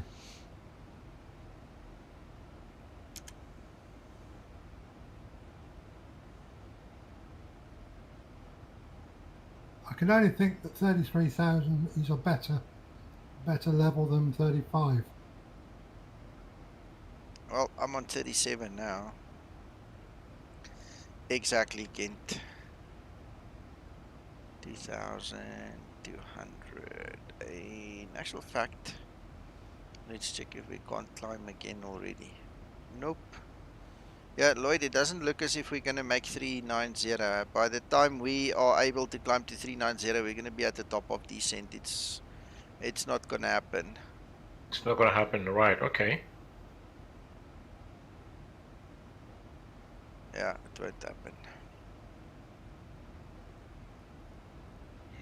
If you like go the halfway, you do not disturb anybody. Yeah.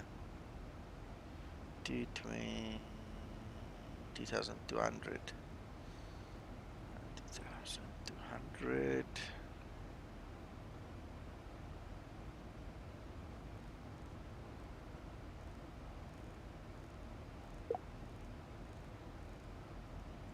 One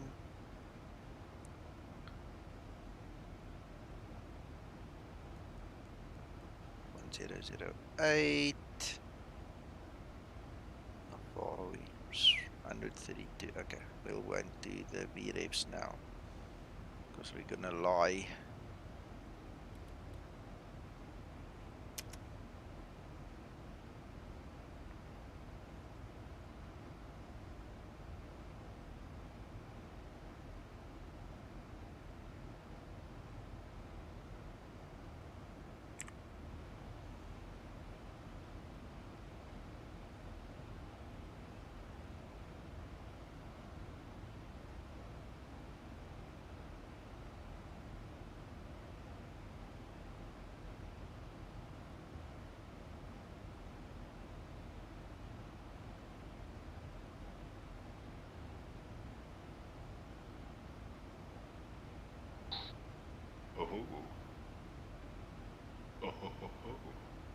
What, another kink in the cable?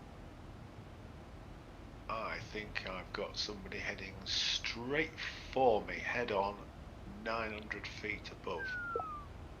So dead ahead on my TCAS. Okay. Just duck. I can see them. I'll give them a wave. I'll change my top hat for a flat cap.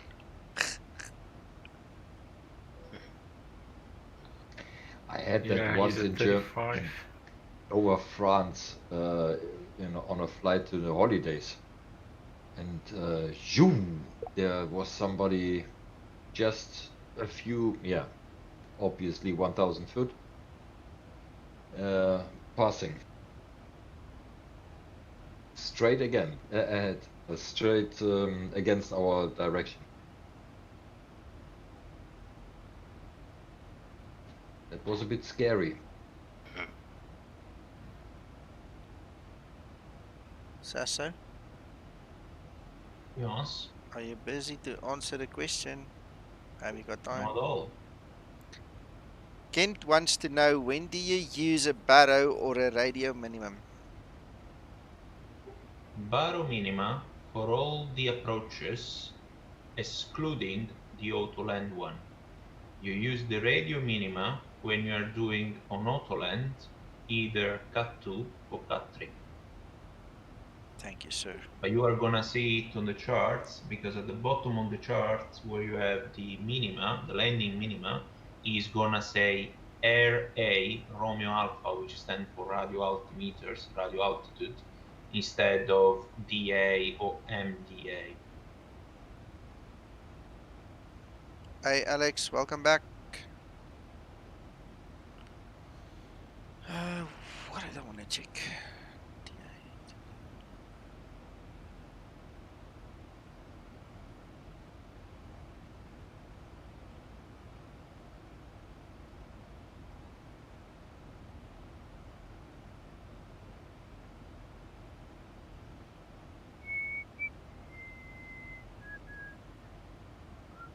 Oh, manual HUD as well. Do you have HUDs in your aircraft? Heads-up display, sir?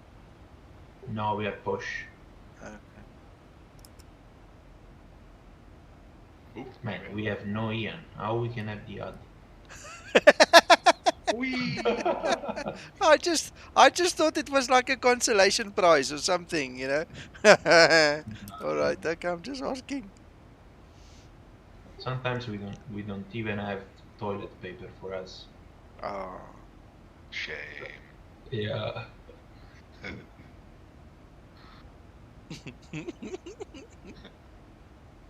What is that, Lufthansa, yeah? I think it's Emirates. No. Don't remember the name. Yeah, let's not get personal, guys. Yeah.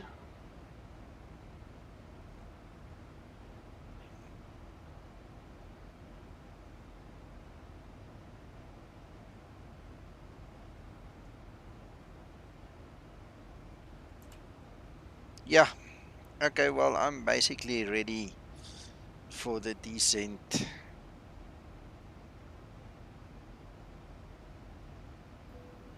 Nico, on the focus page, it says transition level, flight level 027. And we've on the charts, we've got transition altitude, which is 310. It's 3,100 feet, not 310. So. Oh, sorry, 3,100. Sorry, my bad. Yeah, so what happens is I just add 1,500 just for the out of it. So I made it 46. So it's flight level 046. Flight level 046, right. Ooh, there's that guy, Paul. I've got Yeah. him. I've got him. Yeah, marvelous. Whee! There he goes. But he was under me. Yeah, there he goes. Boom. That's so fast.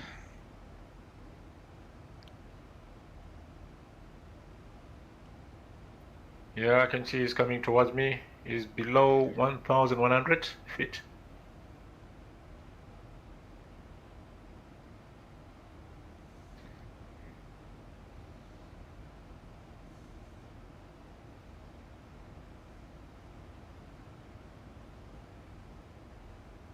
Okay, I've got another question for you, Sasa.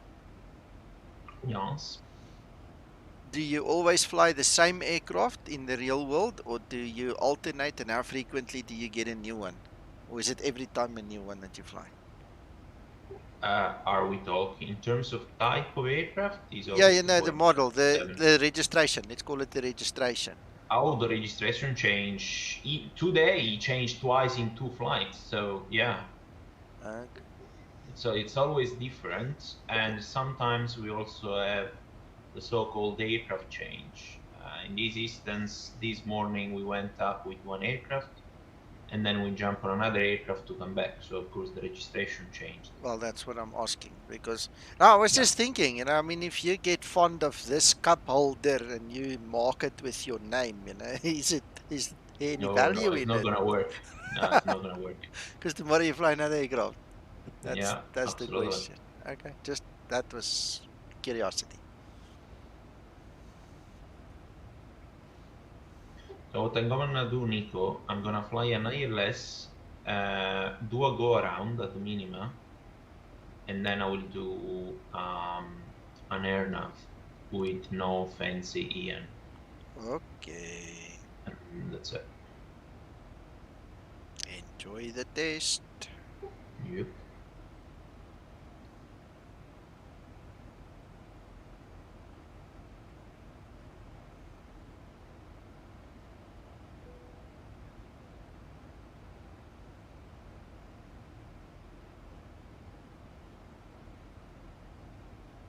But I thought you tested that already, Sasso. Not That's with really. the I didn't have the new chance. version. New version. That's the new latest version. one. Yeah. Yeah, not in the latest one, but in the version before this one. Oh, the number 3, yes, but that's the number 4. Yeah. Erwin, trust me, Zibo's a perfectionist. You know, just because it works in one version doesn't mean it's perfect, and then he goes and makes it even better and better and better. Yeah, I just wanted Sasso to take the Ian.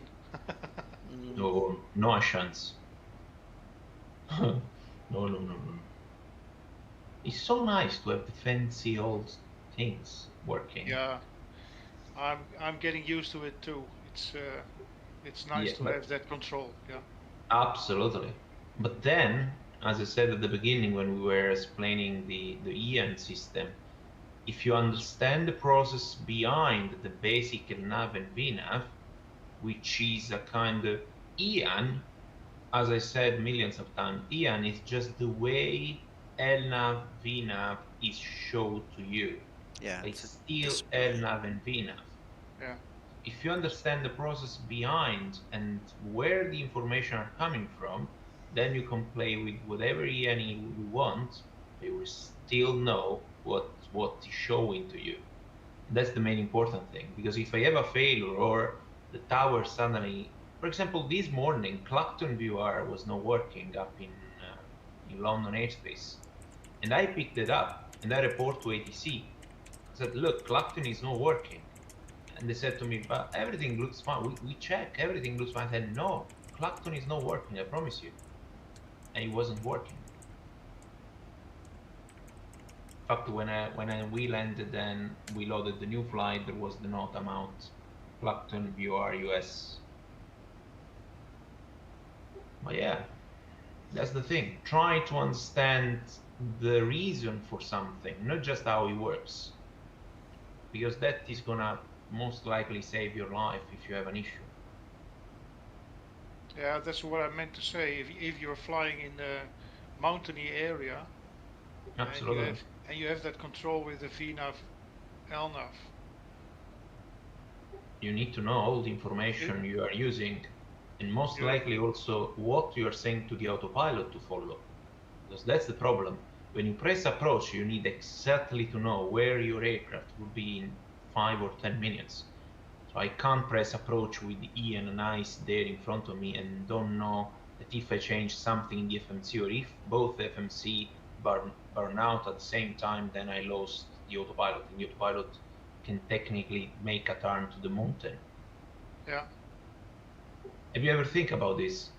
If I have an ILS or a VOR from another frequency on the right side of my airport, okay, and I have a course here, which is basically becomes a radial at that point.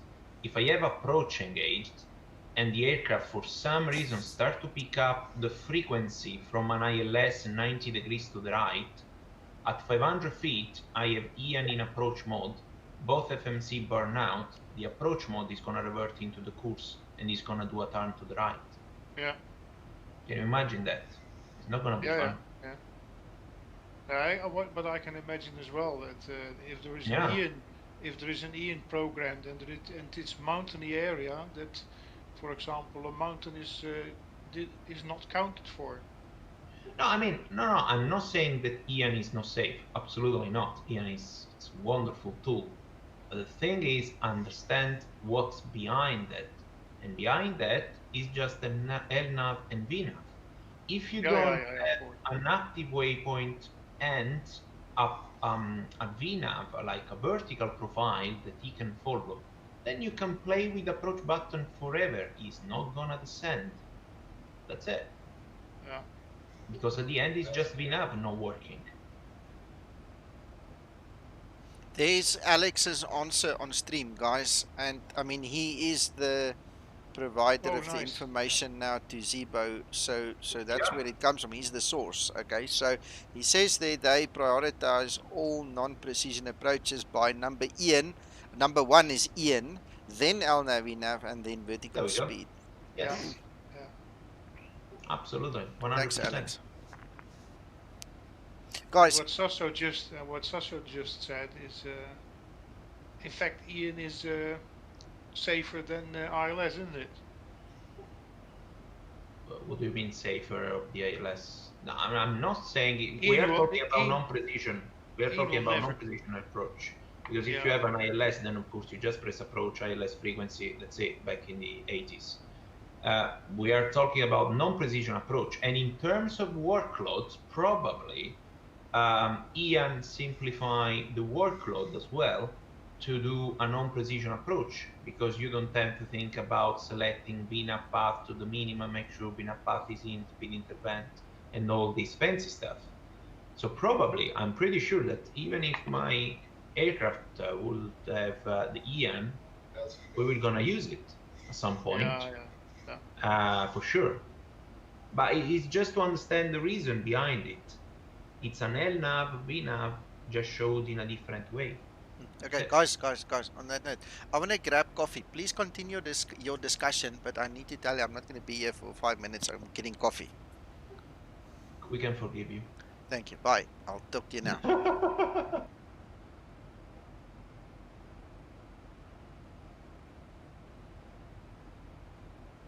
I just wanted to say that example of yours, so picking up another ILS frequency or an ILS point, Ian won't do that. Well, yeah, probably. Well, to be honest, to say that we have both at the same time both FMC failure now, it's, I don't know. We are talking about fantasy probably. Yeah, different things. Yeah. But I mean, I'm just thinking, try to understand what there is behind Ian. I'm sure that Alex agree with me. He's using Ian in reality, and I'm pretty sure that before pressing approach, so before saying we are gonna follow these non-precision, we're gonna fly this non-precision approach using Ian, they make sure 110% all the route and all the vertical profile in the FMC legs page, it's 100 or 200% correct, because they don't want approach. They don't want to press approach without a good legs page. That's my guess.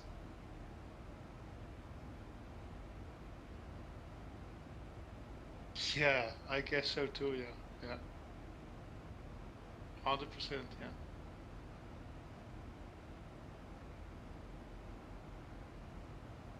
He's writing, think of Ian as a non-precision ILS, as Sasu said.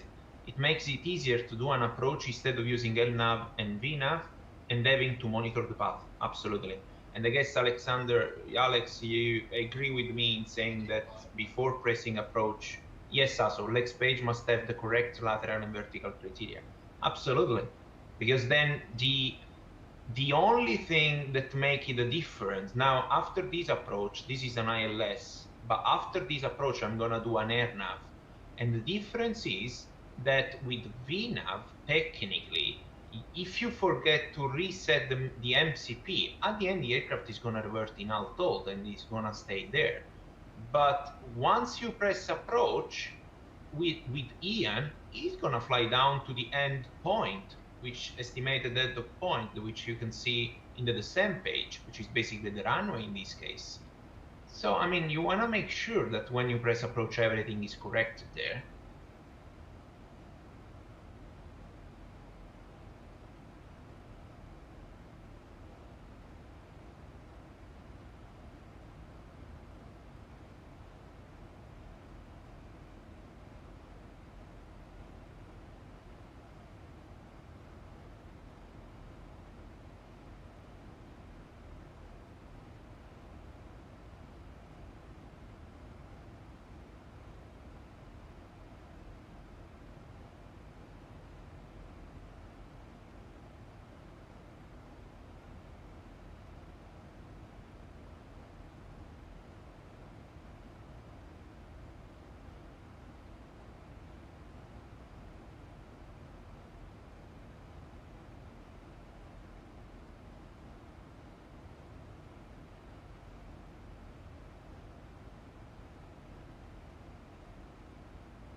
Yeah, absolutely agree, Alex.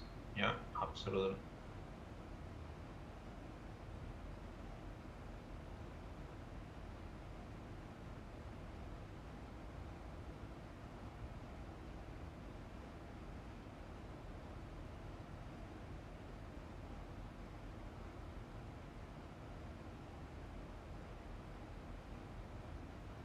Gonna do a go around at a very low minimum, just below the minimum.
I'm back. The go around is perfect, Nico. Okay.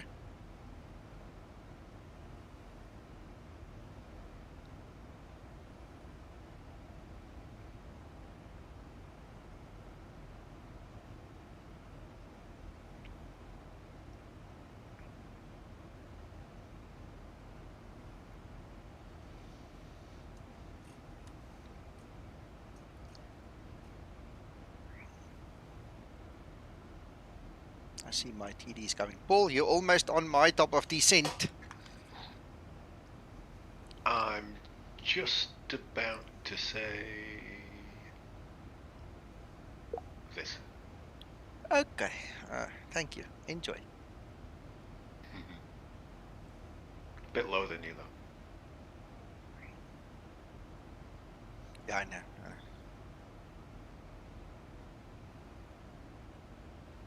Are we there yet, Dad?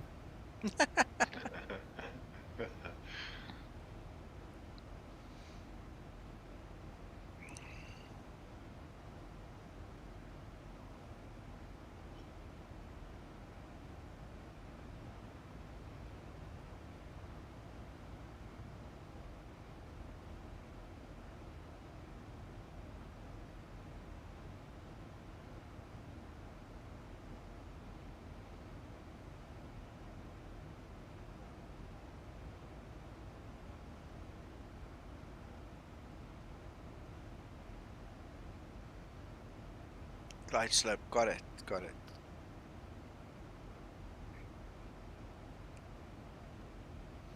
And as a matter of interest, you won't see it now. I can't really show it. Let's see. Maybe we can. I don't think it's going to show here. Oh yeah, there it does. There it does. glide path. On your legs page, you can see the glide path is 3 degrees. So what Alex is saying is 3.77 degrees will be the limit. So that's well within the limit. We're not going to do an EN one, but anyway. That's true. Glide path is the correct term. But we get the idea. It's fine. It's perfect.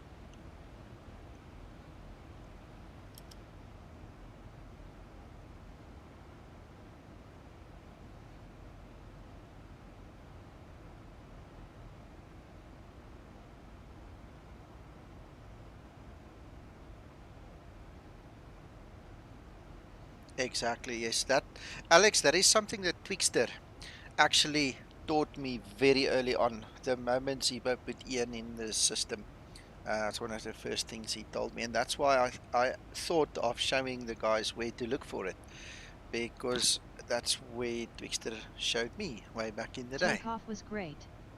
We'll see your landing.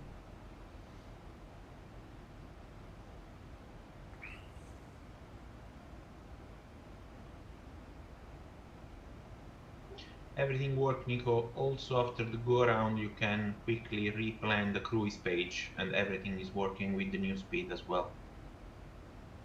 Okay.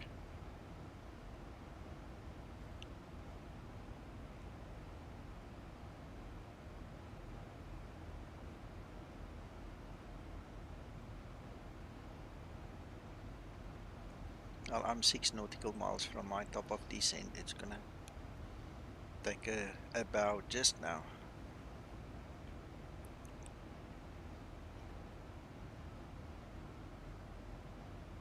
It's funny, Nico, boss, that the VA does penalty if you do a go around. I'm not aware He of treated that. the go around as a penalty, I think. I'm not aware of that.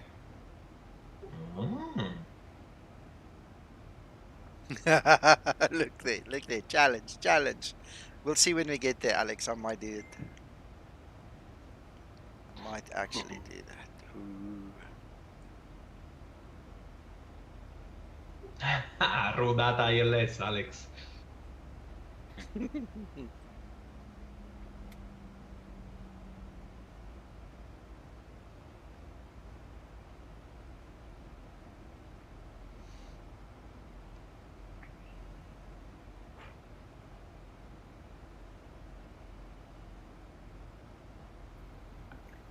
I think with auto brake 3 we can exit through Bravo.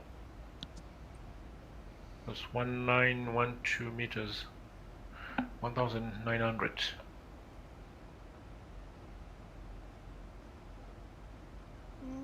Okay, we'll try, we'll see.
Yeah, Crester, I remember the last time I landed at Queenstown with that circle to land around that little hill. I'm not sure if it's an island, but it's got that hill top that you need to go around and in between and come back down. I think it's time we do that flight again. Oh, that is such a nice challenge.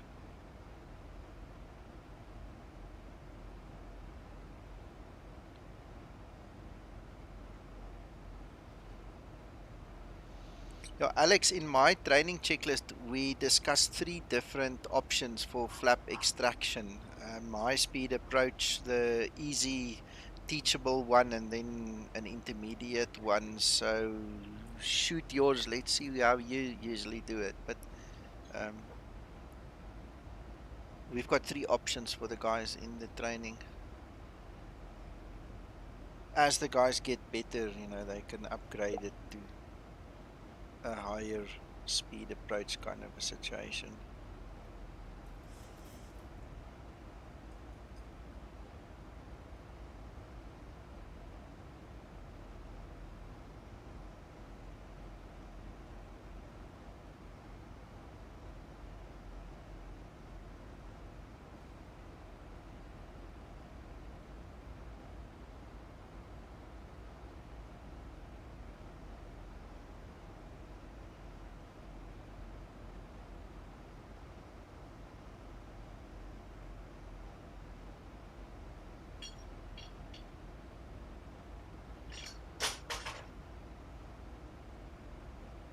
Is that sound in your Boeing as hard as this XP-realistic, Sasso? It is. There is XP realistic, yes. Is it about that noise? No, it's normal. That's the landing gear. Yeah, but I mean, you hear it in your Boeing as well. Oh yes, it's just the bottom, the landing gear door, basically. Yeah. Alex, is that from the final approach fix? Because that's where I train the initial guys from, you know, the entry-level guys. We train them from the final approach fix. We use that scale, exactly the one that you're mentioning there. That's what I teach my guys, but I don't use the runway. I use the final approach fix so that we get them to be stable before the nose dips on the ILS.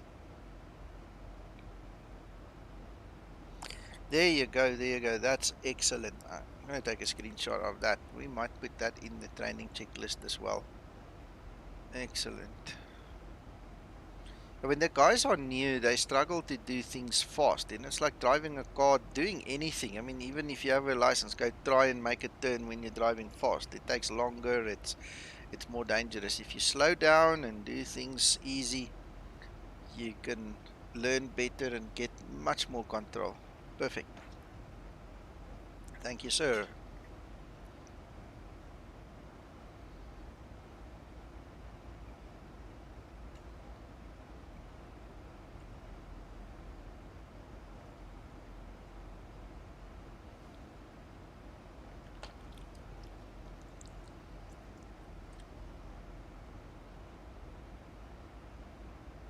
You see, exactly. It's nice and slow. You don't lose control, especially for the new guys. They can ease into it. And the big thing is to get them to be stable before they go onto that glide slope when the nose dips. You know, because the moment that happens, the speed window opens. And if you're a new guy and you have to manage everything and reach up and turn a speed knob and manage the speed manually to slow down to get to the next flap speed and things, it gets a bit much for the new guys. I've just hit my TOD.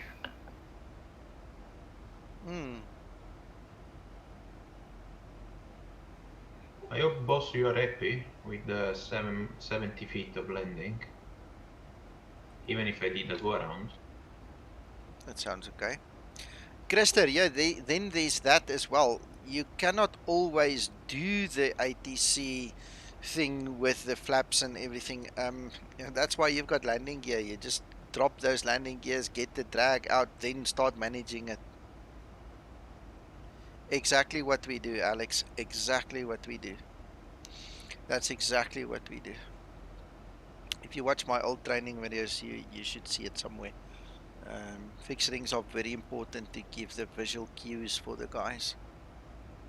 Situational awareness at all time. That is it. The idea is to always be ahead of this aircraft. Once you fall behind this aircraft, it's difficult to get back ahead.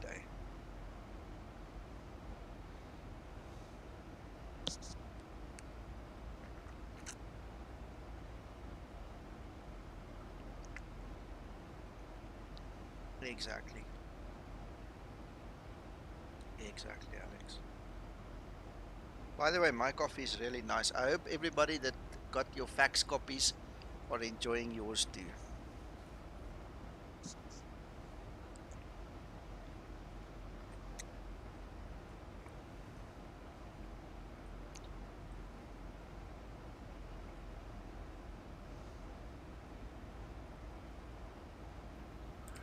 Sasso, what will be the maximum allowable V speed on descent and on in the glide path? It depends on the flap speed. It depends how much flap you have out, actually.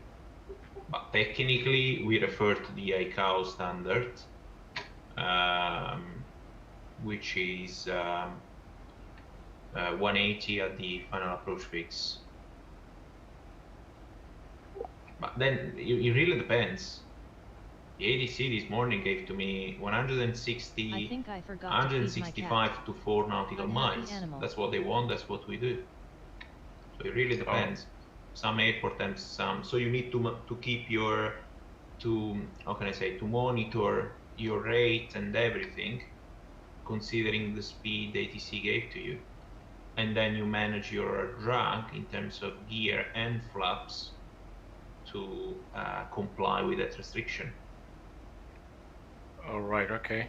What about in the sense of like from top of descent, like your descent rate? What would be the maximum allowed? 320. 320, right, okay. 320 knots, but I mean, it really depends whatever you need to do.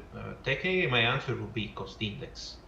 But then, if you need to change for some reason, if ADC gave to you, you are number one to keep the flow, just increase the speed as much as you can. Then you go common sense, right? 300 knots maybe. Okay, all right.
Nico, you're ticking that DMA arc, I think. Yeah. Right, something strange happened. Soon into that, the plane started to turn.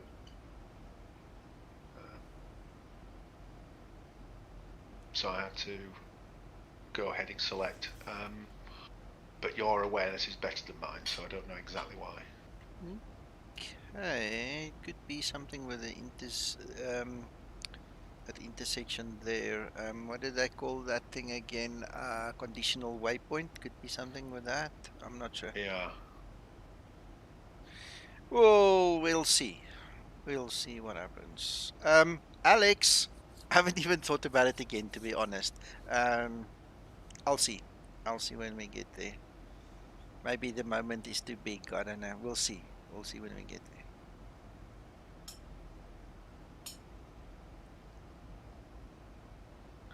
Yeah, Christer said he had trouble on the arc as well. So, well, we'll keep it zoomed in like that. And if we spot something, you know, we can always ask Zibo to have a look.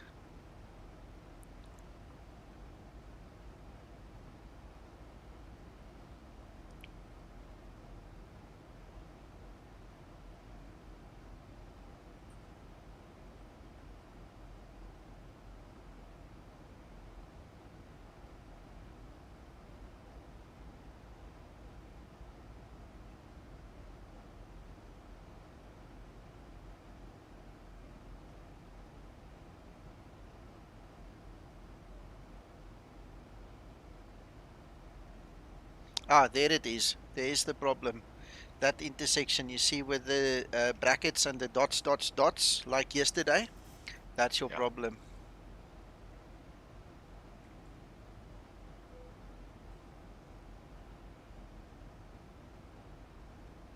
There you go. Alright, it's those brackets with the little lines. I'll show Zibo. I'll show it. I think he's more regarding Iraq. It's not really a Zibo problem. It's possible, but I'm going to show it him anyway. Then he can tell us. Yeah, yeah.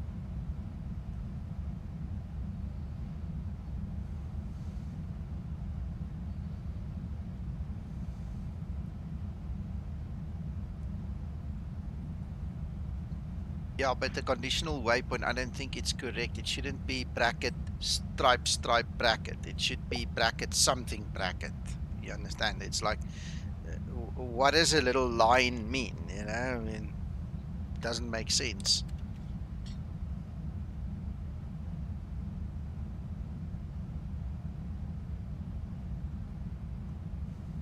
Approaching transition.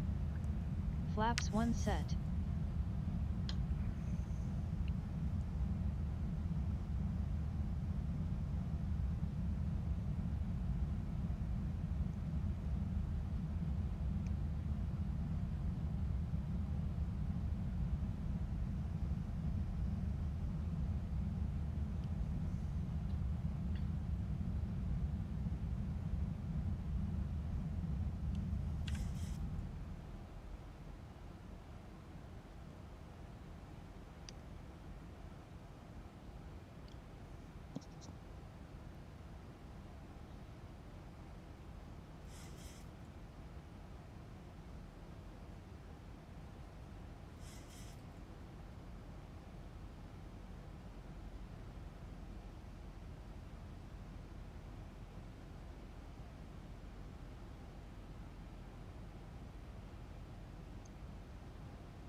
I didn't put the fixed rings. We only spoke about it, Christer. I actually didn't put it in.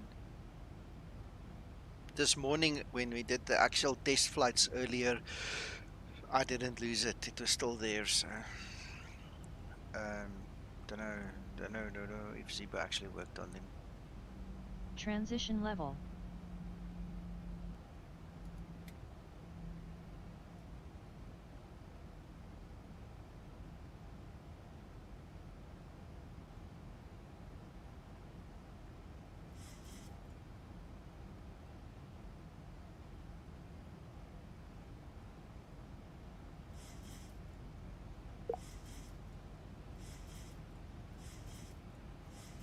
Oh, wow. I forgot about my auto unicom.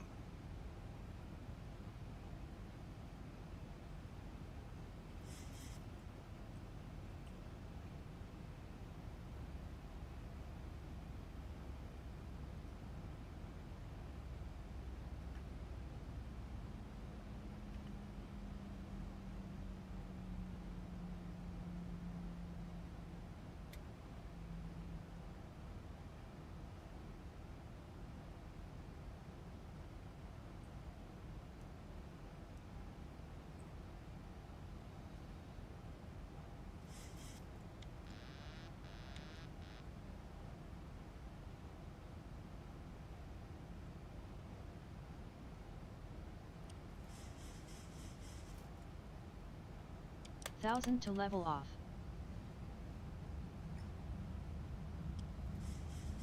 Flaps 5 set.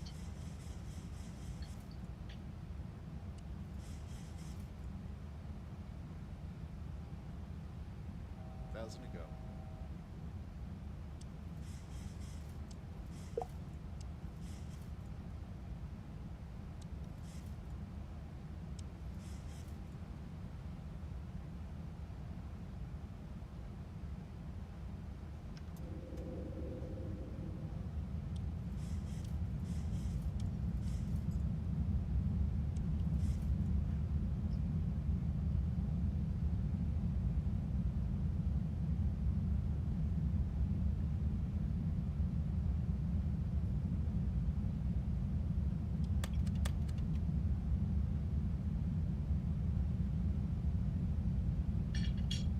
Flaps 15 set.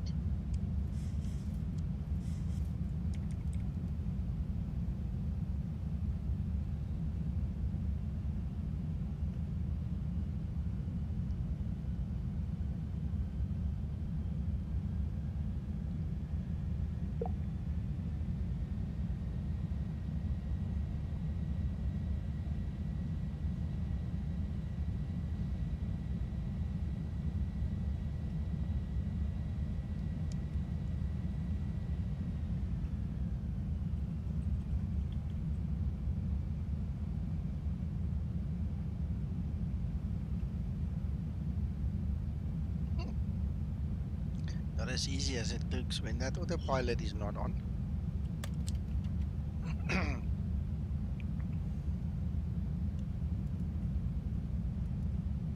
Flaps 30 set.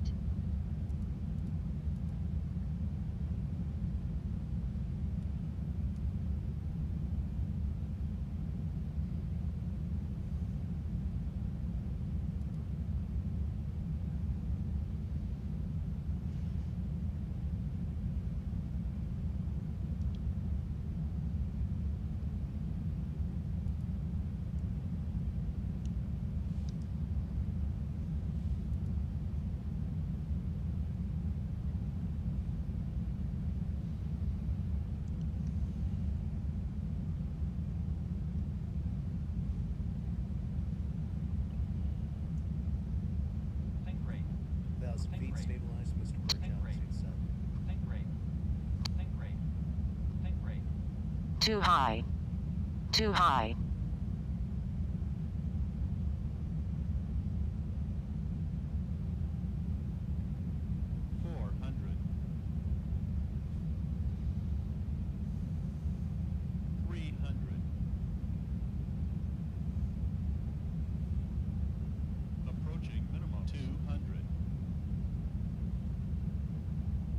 Minimum. 100. 50. 40. 30. 20. 10.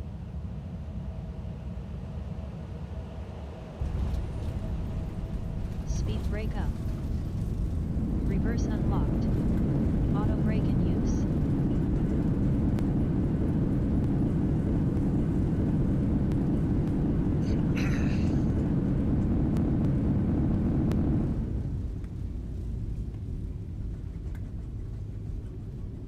knots.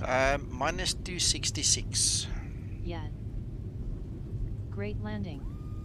You are professional. And it's 1.27 G.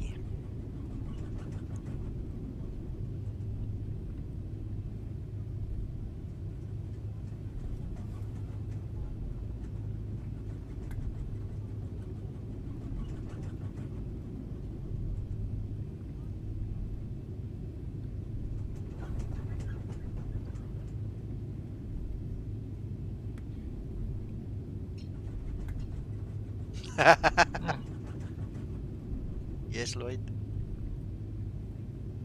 No, I've got some rain on my windshield. I know. Strange.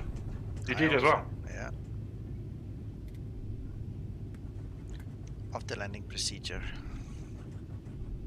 It's usable. After Aircraft's landing usable.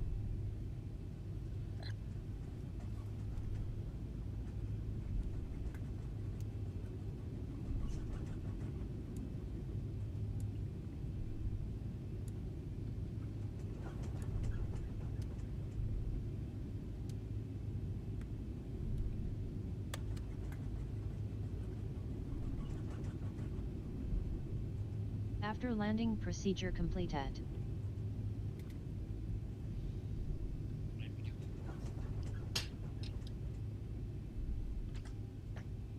Dankie.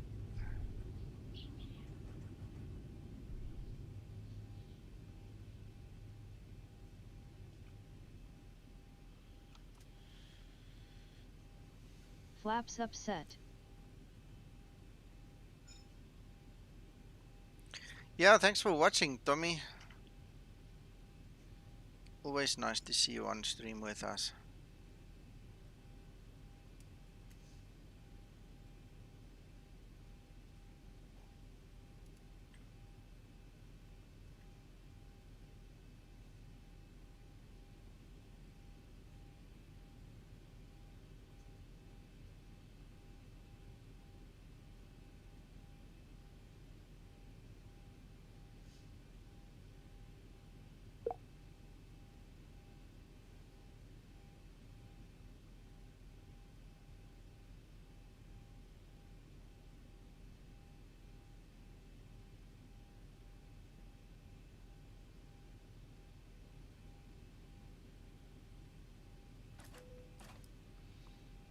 Shutdown procedure.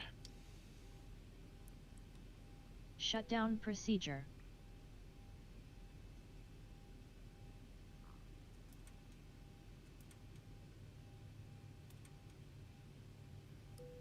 Right, I'm on approach. Excellent.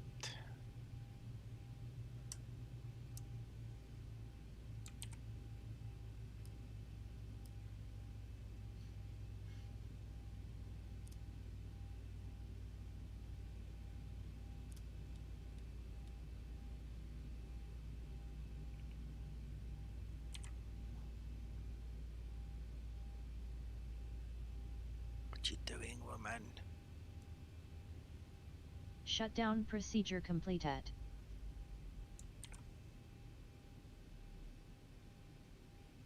What's up? Maybe an engine still spooling. Oh, only one engine shut down. That's why. That's the problem.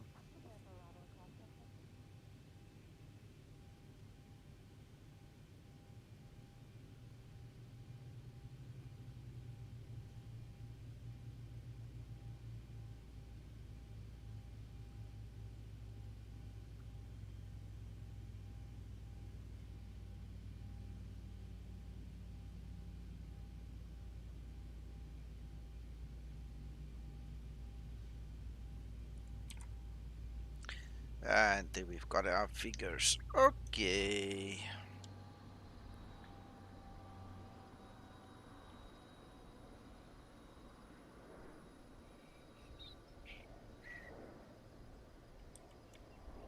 Alpha Lloyd. Yep. Alpha. I'm on final. On final. Whoop, whoop. 2.5 DME. Gotcha.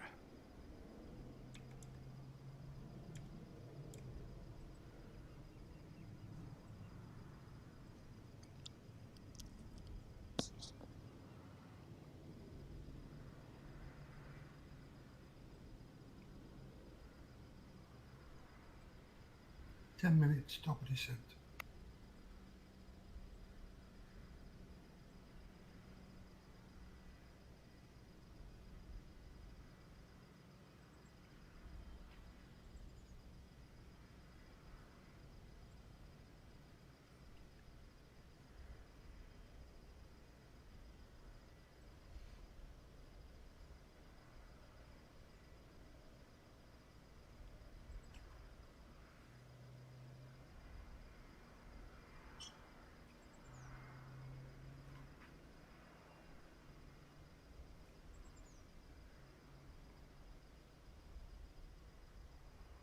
Welcome, Lloyd.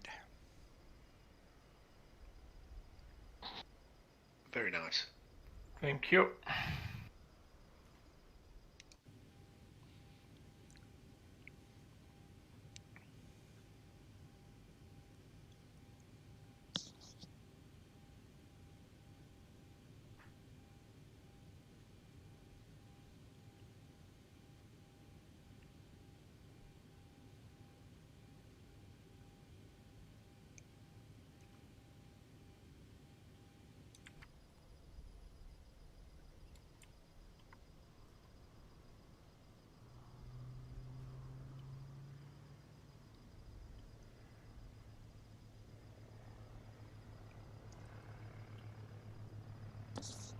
Yeah, it's amazing, Krister. We've got a good thing going here.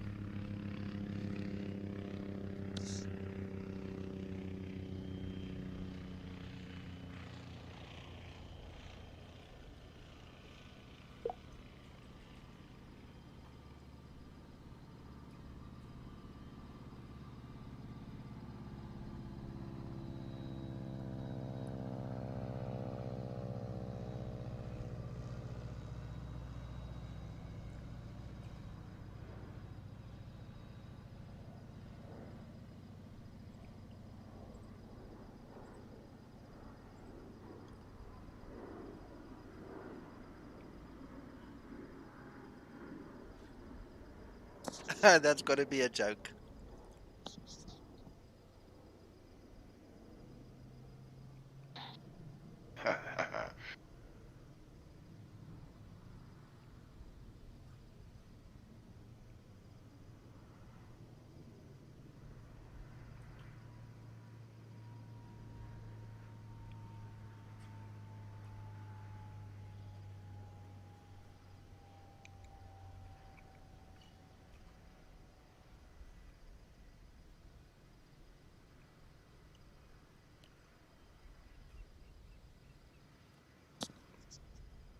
I was in a thunderstorm once with a Boeing 737-800 with Mango Airlines. And the captain was a senior captain with a rather new green wet behind the ears FO. And I recall it was me and my wife and the two kids. We went on holiday. And he came on the PA system and he said, look, there's a storm down there. We don't know what's going to be in those clouds yet, but I highly recommend you fasten your seatbelts. Boy, oh boy, I've never had a roller coaster ride like that. That was amazing to be in that 66-ton aircraft and to feel how it gets thrown around and shunned around as if it's nothing. Wow.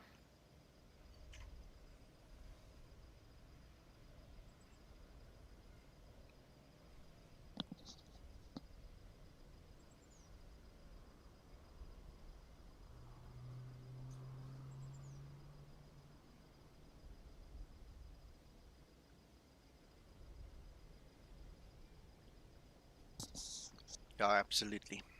Absolutely. It's just a kite.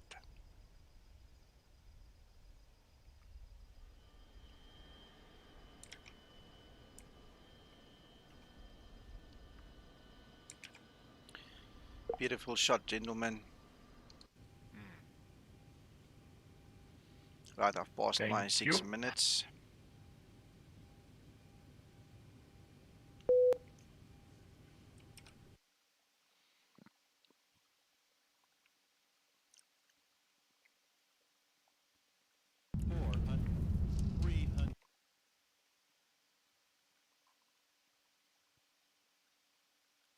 Oh, door is open.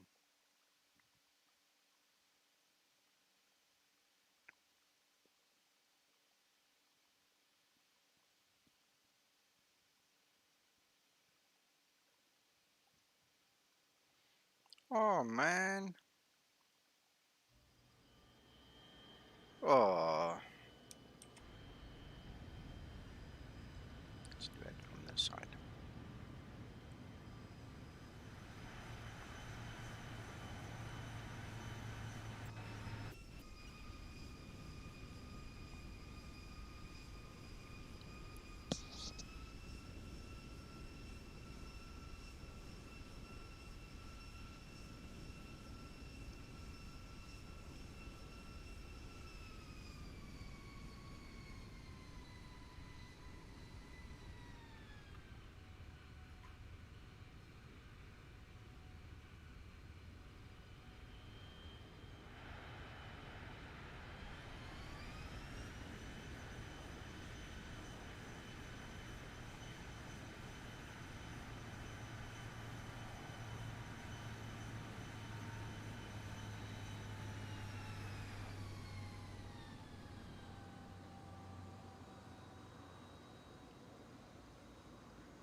okay or not, I still really don't want to do that, so I'll give that a pass.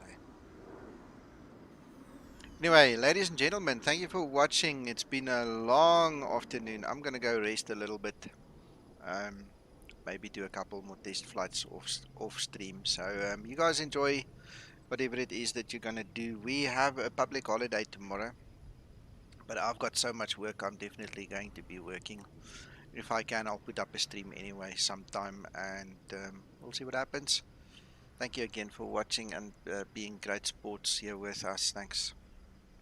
Thank you, Nico. Bye all. Bye. Thank you, Nico. Bye bye.